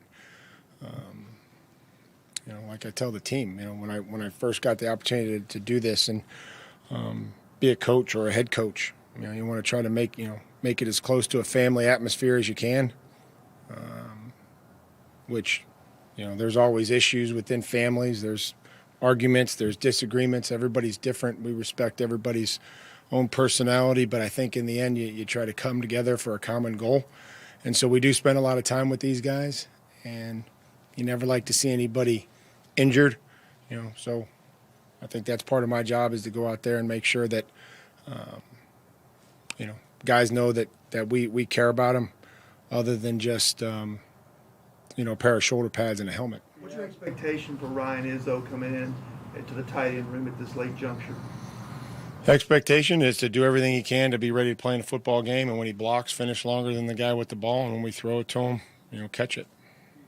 On the back, and now there's obviously a lot of depth at that position. What's the competition like? What's the challenge in trying to find a role for all those guys? Yeah, I think that there's going to be a lot of decisions that we'll have to make, and that's a good thing. There were weeks where we had ruled 7 players out, and we were bringing guys from the practice squad to get healthy 48 guys to the roster. So, that's not a something that should come as a surprise to anybody. We talked about that this morning, in the squad meeting, and their preparation, how they practice, and really the roles that they can play for us on Sunday go into making those decisions. Mike Vrabel meeting with the media. Now, that press conference is going to continue. Here's what happened, all right, because we're going to play you some audio of what he had to say about Derrick Henry. Mike was supposed to talk at 12:15. We were ready for Mike to talk at 12:15, then it got up at 12:01 because why not? So we're going to play for you that answer. Lucas, I screen capped it really quick, so Lucas has it available, because obviously we're listening to hear Mike Vrabel's thoughts on Derrick Henry. And Teresa Walker, who led off the questioning, as she does every press conference that she's in attendance for, asked Mike Vrabel, how do you go about the process of ramping Derrick, or, so Mike's happy, anybody up? Depending on the position, I think that certainly is something that you'd have to look at. Maybe the position of the player plays, whether it's at the line of scrimmage, receiver. And so we'd have to just monitor those things and try to recreate what they're going to be asked to do in the game as closely as we possibly can. You think he is to kind of be at this part of the process, and how much of I don't know. I'm not going to speak for his excitement. I'm excited. I can speak on my excitement to coach this football team, to have a chance to go on the road and do everything we can to try to win. That's what I'll speak on. That's Mike Vrabel speaking about Derrick Henry, speaking on his excitement about Derrick Henry, not speaking on Derrick's excitement, because that would be a step too far. But regardless, you should be excited. This is a game changer, right? Because it means inevitably that Derrick Henry will be back. Now, I want to play some audio from our buddy Zach Lyons of Football and Other Efforts before we go back to the phone. 615-737-1045 is the number. Do you believe that this is the definitive piece that makes the Titans a Super Bowl contender? Because I would be willing to argue that point with you. I'm not trying to diminish Derrick Henry, but I'm going to explain to you why I think that they were a Super Bowl contender anyway, before this. 615-737-1045. But we know that this was I don't want to say that I feel bad for Adam Schefter, because, listen, Adam's a pro. If you get things wrong, you got to be accountable about it. I don't know that Lucas, I'll let you be the judge of this. Not that you're the arbiter of all things, but do you think that Adam Schefter has been necessarily accountable enough for saying that Derrick Henry was going to be done for the year? No, because it's not as simple as a source telling him, no, he's definitely done for the year, because nobody knew if he was done for the year. If there's not a timetable, because that was the initial report, right? There's no timetable on his return. Okay, so if there's not a timetable, how can anybody definitively say he is done for the year? Well, Schefter got it right. He was done for 2021, but he got designated to return in 2022. Roll the highlights that our buddy Zach Lyons at Football and Other Efforts pod put together of just how loud wrong Adam Schefter was on this. Laura, he is going to undergo foot surgery tomorrow morning, and it is expected to end his season. Say we're wrong. It's asking an awful lot for a player of that size who has the skill set that he does to come back this year. Are they wrong? I think they're wrong 100%. But it's very deflating for a team that came out of Indianapolis with a road win and the AFC's #1 current seed to lose the most important player on its roster for the rest of the season. Sometimes they're wrong. That is the expectation right now, that Derrick Henry will not play again this year. They were wrong. And were they wrong? Are they wrong? I think they're wrong 100%. Sometimes they're wrong. They were wrong. Sometimes they're wrong. It's the New York Times. They're always wrong. Well, I would say my wife tells me I'm wrong all the time. Wrong. Wrong. That is wrong. And he did the wrong thing. Wrong. That is absolutely wrong. Proved over and over again. Wrong. He actually Wrong. It's wrong. They were not hired. And here's why he does it this way. Let me explain why he hires. Jeb is so wrong. He said no. Wrong. Jeb is so wrong. That is so wrong. Down the wrong. national debt. Wrong. Advocate. Wrong. With that money, wrong. lost. Very nice words, but happens to be wrong. Wrong. Wrong. Wrong. Wrong. Wrong. Wrong. Wrong. Wrong. Wrong. Wrong. Oh, it's so stupid. At F Words Pod, Zach put together the Adam Schefter report saying that Derrick Henry would be done for the year, and then mixed a little bit of former President Donald Trump, who says wrong as well as any human being in the world. It's regardless of political affiliation, I think you can say that is objectively hilarious.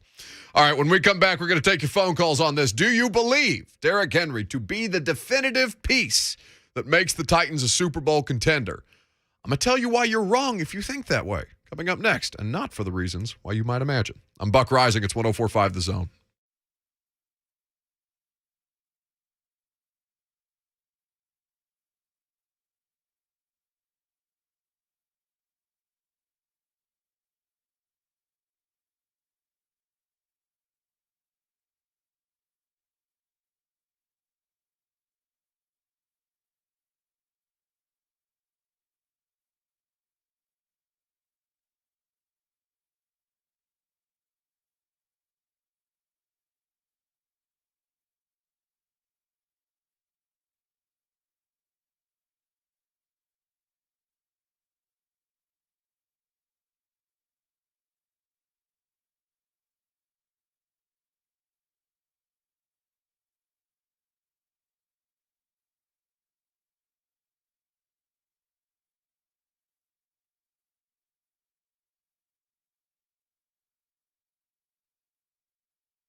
Welcome Derrick Henry, back. 7 yards deep. Tannehill. Henry on the left side trying to turn it. Oh, he did it. He did it. He did it. Touchdown, Titans! Derrick Henry just pounding and pounding and pounding, and we're knotted at 23. Mike Keith, man. We get Derrick Henry highlights back in our life with the voice of the Titans. Of course, that's courtesy of Titans Radio, your flagship home for Titans Radio, of course, 104.5 The Zone. Welcome back. Buck Reising here with you. Here's what I'm going to tell you. The conversation that we're having here today, I think, is an interesting one. Because so much of, and today is a day for celebration if you're a Titans fan, right? This is the day that Derrick Henry makes his way back to practice. It's the first time that he is available in any form or fashion to you and to your football team since October. So with that being said, now we can have a legitimate conversation about how much better Derrick Henry makes the Titans. Because if you'll recall, when Derrick Henry got injured and we were trying to figure out, all right, what does life after this look like for however long it is? You know what I'm saying? Like whether it's for the rest of the season, as Adam Schefter was kind of standing on the hill for, whether it's until the postseason, whether it's until the end of the calendar year, whatever. Like, what does life look like without Derrick Henry? And the answer ultimately ended up being, well, honestly, it doesn't look all that much different. Now, the biggest, and here's where it matters, right? Here's where Derrick Henry is above and beyond. Derrick Henry is a 2,000-yard running back in a 1,500-yard offense, right? But that does not mean that they can't find ways to make the running backs productive in the absence of Derrick Henry. We talked about the numbers for Titans running backs or for the Titans rushing game with Derrick versus without. Chris Harris did the math on this, I believe, directly after Sunday's win. So for Dontrell Hilliard and Deontay Foreman and Jeremy McNichols, and I guess Ryan Tannehill in that conversation, 220 carries, 990 yards, 6 touchdowns. That's been since October 31st. That's without Derrick. So 220, 990, 6 scores. With Derrick, and in 8 games, 219 carries, so 1 carry less, 937 yards, just a little under 60 yards difference, and 10 touchdowns. So the red zone efficiency automatically increases as soon as Derrick Henry's in the game because he's just an unstoppable force inside of 2 yards. You can't do anything against a player that size, basically. Or at least the NFL hasn't found a feasible solution to stopping Derrick Henry inside of basically 5 yards just yet. So the scoring production changed. That matters, of course, for red zone efficiency, for points per game, for your point differential, like all of these things where the Titans have languished a little bit without him. Now that comes back into play. But from a production standpoint, that's been the case. So when I pose the question to you, 615-737-1045, do you think that Derrick Henry definitively makes the difference between the Titans being a Super Bowl contender or not?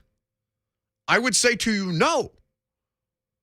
I would say to you that I think they could be, and I think that they are, a Super Bowl contender with that kind of production, even without Derrick. And maybe that surprises some people to hear. I think that this is just the cherry on top of your sundae.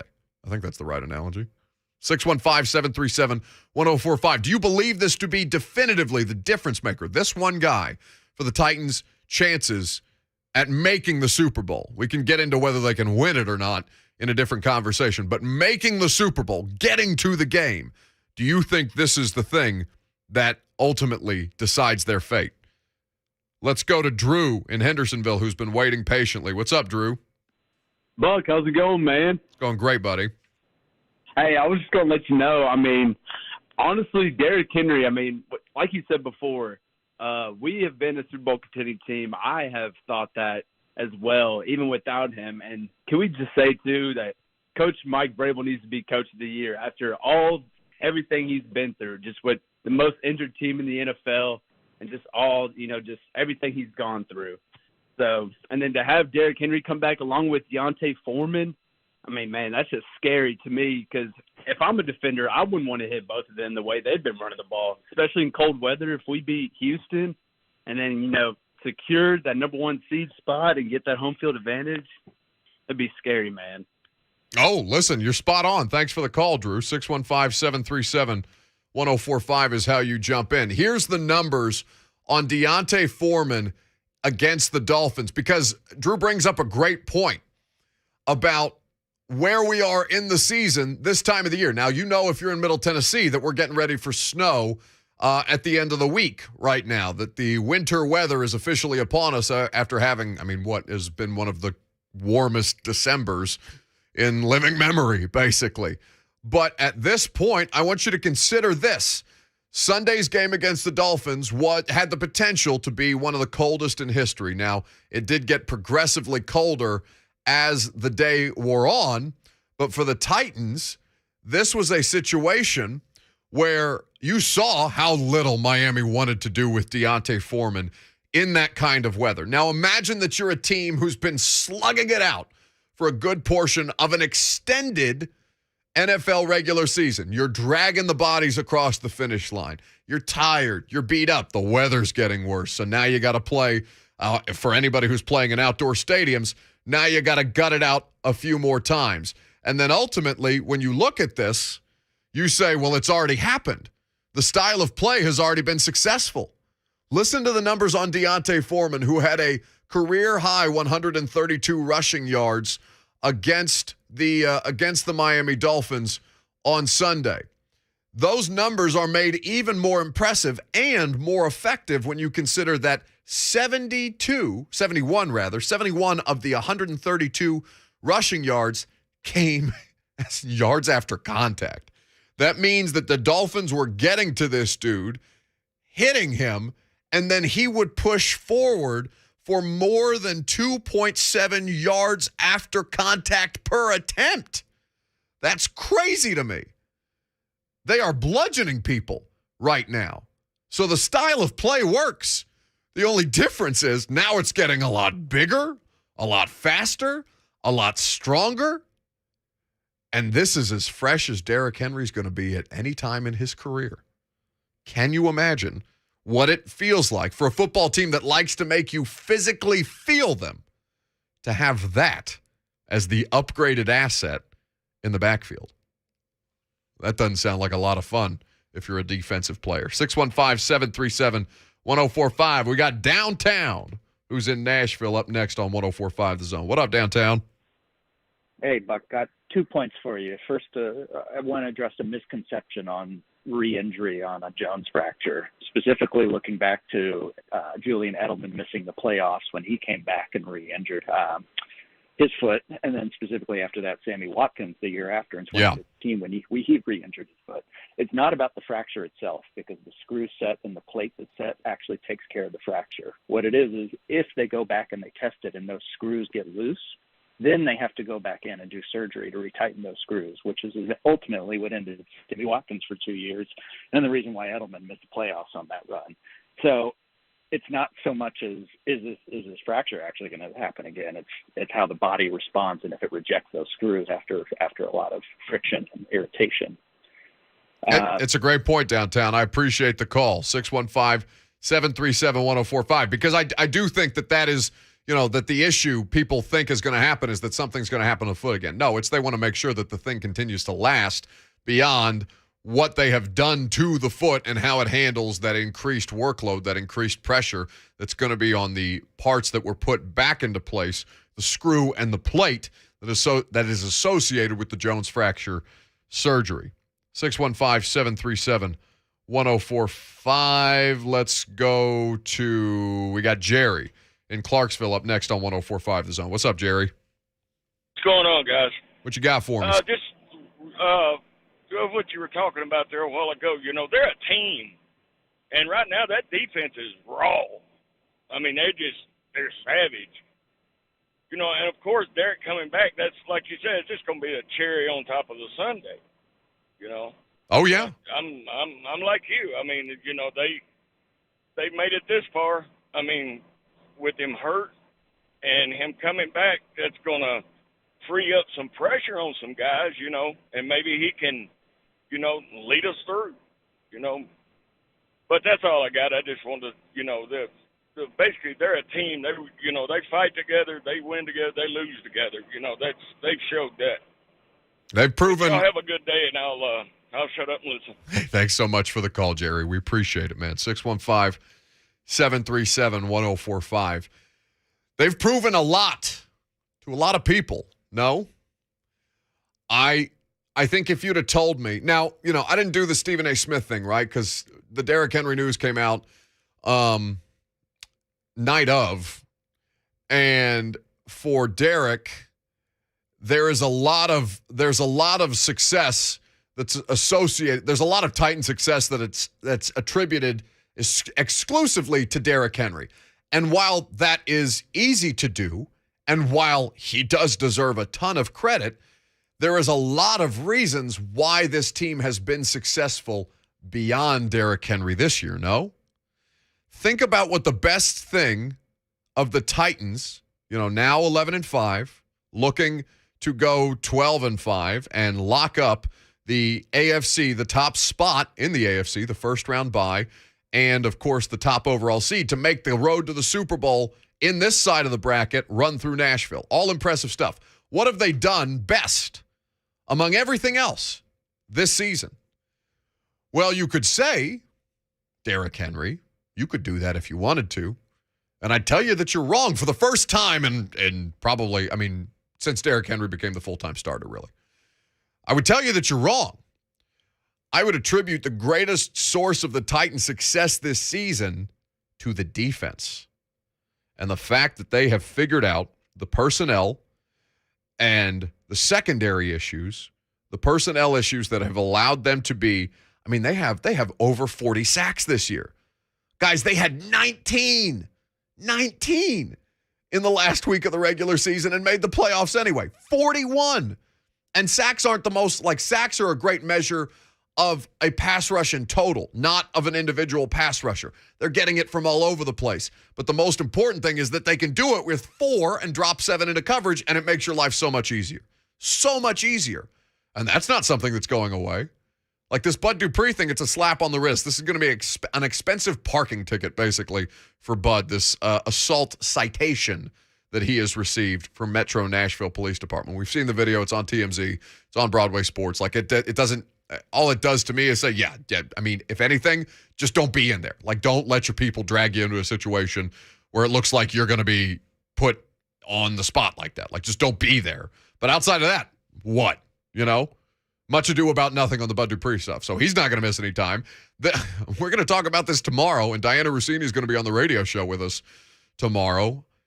We're going to talk about this. This is as healthy as they've been. And it's time for the playoffs. Can you imagine? 615-737-1045. We got David in West Nashville wants to weigh in on this Wednesday. What's up, David? Hey, Buck. Thanks for taking my call, man. I'll make this short.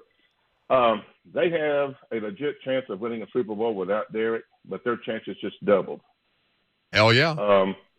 And as far as who to give the kudos to about our season, this coaching staff has been tremendous. The walking wounded that we've had, man, and people in and out. This coaching staff has kept it together. When Derrick went down, they could have lost total control of this season, man, and just thrown in the towel. And the way they have fought back, the way they have won tight games, hard games. The only thing really that has made the difference between some of our losses is turnovers. We have outperformed people consistently on the field. So, man, this coaching staff, to me, hats off to them, man. But with Derrick coming back, I was excited before. Now I'm ecstatic, and I cannot wait. Have a good one, man. Thanks for the call. Yeah, Titans fans get to be excited about this. Titans-Texans, a game that would be completely not discussed among sports media outside of locally. That's the lead story on the 1 o'clock Sports Center right now. Titans, they are seeking the number 1 seed for only the 3rd time in franchise history. If you've been a Titans fan for a while, you know this. 2000, 2008. Now, things did not go overwhelmingly great in those seasons as the 1 seed, but things right now feel different. And you talk about the coaching staff. Mike Vrabel, I believe, to be the best. I believe he has the best case for the NFL's Coach of the Year. But what that ignores is the coaching staff under Mike, the job that they have done under Mike to make sure that they can maintain, continue to succeed, and continue to thrive. Listen to running back coach Tony Dews, who spoke with us via Zoom yesterday about Derrick Henry, about the process of getting him back and the idea that he's got any kind of rust to knock off. I think with any person missing time, there'll be some quote unquote rust. But I think that would be an individual thing. Every individual may be different, and it could be different by position. In terms of Derrick, we'll have to get it once we get him out on a practice field. I think that will all kind of play itself out and what he looks like running around in practice and that kind of thing. So until he's out there, I'm not sure what it'll look like and how long it would take him, if it would take him any time. You know what I mean? I just don't know until he goes out and practices. That's Tony Dews speaking with the media yesterday. So they'll get a full week of work to look at him, and then make a decision on his availability for Sunday or not. I don't. All of a sudden, I'm slurring my words. It's like I just got drunk in the middle of the segment. What happened? But at this point, rust is not the issue. The issue is, okay, how does the foot react? How does the surgically repaired foot, the plate and the screw that was put into his foot to maintain, to put the thing back together, basically, after the fracture was sustained, how does that handle the re-aggravation? How does that handle the workload? And how soon can you get a look at him in real time in live game reps? Ernie is in Nashville up next on 104.5 The Zone. Hello, Ernie. Hey, how you guys doing? I'm well, sir. How are you? All righty. Well, I would like to say to your initial question, would Derrick make the difference? And I think yes, because he's much faster. If you notice, Foreman, he had 2 breakaway runs of about 40, 50 yards, and he got caught both of those times. Yeah. He did make one 21-yard all the way to the end zone. And so that's what the other team worries about. So what happened is if Derrick is in there and he's doing well, then they're going to put 8 and 9 in the box. They're not doing that for the guys we got now.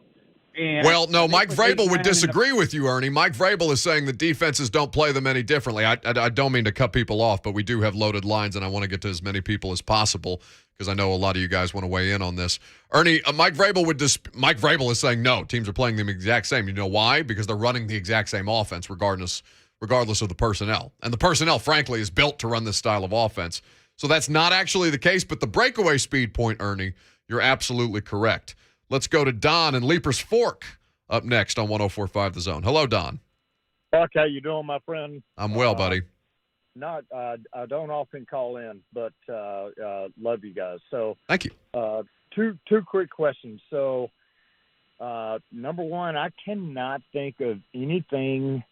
Vrabel is very cerebral, right? So as much as I think he doesn't know what he's doing at times, because I'm a fan and I'm reactive, at the same time he knows way more than me, and I've learned that during the course of his time here. But I cannot think of anything more imposing to another team and their coaching and their plans and preps than Derrick Henry on the sideline, dressed, ready to go in, but not being on the field. So they have to game plan for him. And then my second question to dovetail into that, and I would love to hear from somebody like Ramon or somebody that knows the offensive line.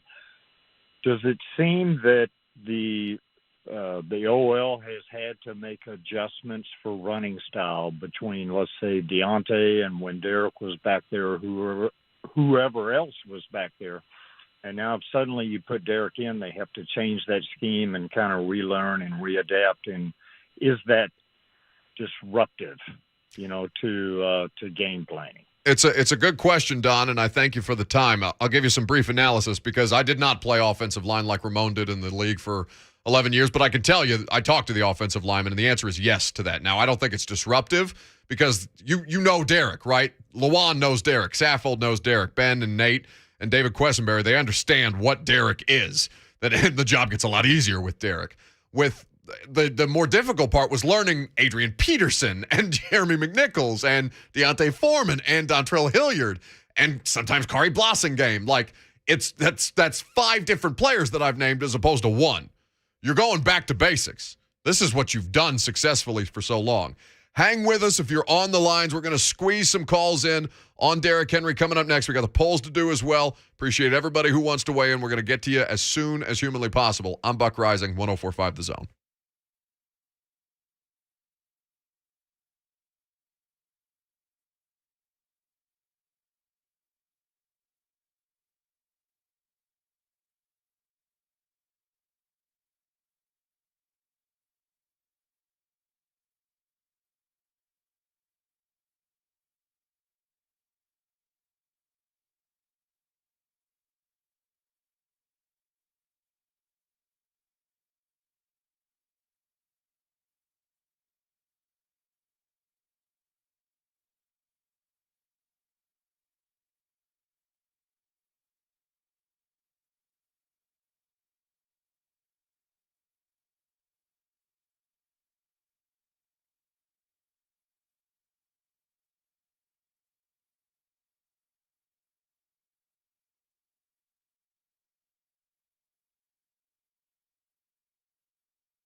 Here comes Henry to the left with a stiff arm, throws a man down, and goes out of bounds at the 40. Josh Norman, get you some. Oh, my. Okay, Josh Norman. That's Thanksgiving dinner right there for you, early. Why'd you do that to Josh Norman? You didn't need to do that, Lucas. That's mean. Derrick Henry's back, though. It means you get to celebrate all the great Derrick Henry highlights, and it means that at some point in the near future, there will be Derrick Henry highlights to come. Welcome back. So we are going to have David Long, Titans linebacker, on the radio show tomorrow. Diana Rossini is also going to be here at 11:45, so that will be a lot of fun, and we'll talk about the Derrick Henry stuff more then. But before we get to the polls, we got phone calls. Let's go to Gino in Murfreesboro, who's up next. What's up, Gino? Hey, Buck, how you doing, man? I'm great, buddy. I just want to say, man, I think you're good, Buck. You've gotten better and better and better. Now, that being said, I think resting Derrick and getting him ready for the playoffs and having him sit there on the sidelines dressed in pads will just – I think it will intimidate whoever the opposing team is, and it will let us know that in 2 weeks that we're back. We're 100%. And I think that will send a message to the rest of the NFL. Hey, I appreciate the call, Gino, and we've only gotten better because the bar for me was so low to begin with, but I appreciate the kind words. Let's go to Forrest in Nashville, up next on 104.5 The Zone. Hello, Forrest. Hey, how's it going? It's going well, sir. Was just calling. I have been unbelievably unmotivated to work from home the past couple of weeks, and I've been watching a lot of stuff on the 2008 Titans. The big thing that sticks out on their run was about 12 sacks given the whole season, 5 games without a sack, like in one stretch. Seems like that was kind of what led them to all of their success. Now, comparing this team to it, it looked like in Baldy's videos over the past week that the guys were just mauling dudes, running behind a really far-moving O-line. But what do you think of the pass protection over the second half of the season? Has there been a really solid increase in that? Is it sustainable? And does a stacked box for a Derrick Henry running back or anything, does that change how they address their pass protection going forward? Hey, it's a good question. And in fact, I'm glad you asked that, because that exact question is something I had written down for Greg Cosell when we tape our podcast later today. So I'll give you a brief one because we got to do the polls before we get out of here. I think that the thing that they have done best, one, that offensive line finished a game start to finish together for the first time all season on Sunday. Made a difference. Two, I think that Todd Downing does not get enough credit for his protection plan since the 49ers game to help Dylan Radins as much as he could and to help David Quessenberry as much as they could to keep that quarterback upright. More detail on today's episode of The Install. Subscribe, rate, review The Install with Greg Cosell wherever you get your podcast. We'll talk about it then. Give me the polls. Stop the count. Stop the count. The polls have closed and the votes have been tallied. Now, here's your favorite Buck Reising Show correspondent, Lucas Polzika. What's the dumbest thing in sports this week? V-Love says it's Adam Schefter's lack of reporting on King Derrick Henry's return to the practice field today after definitely declaring him out for the season. I don't want to put Diana in a bad spot tomorrow, but I just want to ask, man, what happened there? He did retweet her, but that's the extent of it, I believe. That's been the extent. Smile and wave, boys. Smile and wave. Goody says the use of DVOA as a metric 17 weeks into an NFL season. Yeah, that seems to be a flawed premise. What else we got? Far Center says that MVP voters saying they would not choose Aaron Rodgers over personal feelings. Oh, my God. I saw that. Hub Arkush, man. If you feel that way, fine. But, that's not the job. Do better. We can talk about that more tomorrow. Does Derrick Henry's return make the Titans a Super Bowl contender? 80% say yes, 2% say no, 18% say they're a Super Bowl contender either way. Wait, you glossed over a dumbest thing in sports that we got that is just so far afield from what the dumbest thing in sports actually should be. Do you want to read that tweet? Is it Miles saying Channel 2 constantly breaking into Saturday's Citrus Bowl coverage with needless weather updates? I missed so much of that game. Go Cats. Yes. Miles, respectfully, shut the hell up. Come on, man. Respectfully. That is the dumbest thing in sports this week. Unbelievable. So that is the dumbest thing in sports this week. What else? Which conference has more Super Bowl contenders? 60% say AFC, 40% say NFC. That's I interesting. would agree. Well, I think there's some AFC bias showing. Talk about that more tomorrow. That was a topic that we had set up today, but today spiraled quickly because of the Derrick Henry news. Now, practice starts in 8 minutes at St. Thomas Sports Park. Reasonable to expect you should start seeing videos of Derrick Henry coming out about 2:30, based on the practice time that is allowed. Keep it locked on social media. We'll have it for you there, and we'll talk about it tomorrow. In the meantime, got Blaine and Mickey. They're coming up next.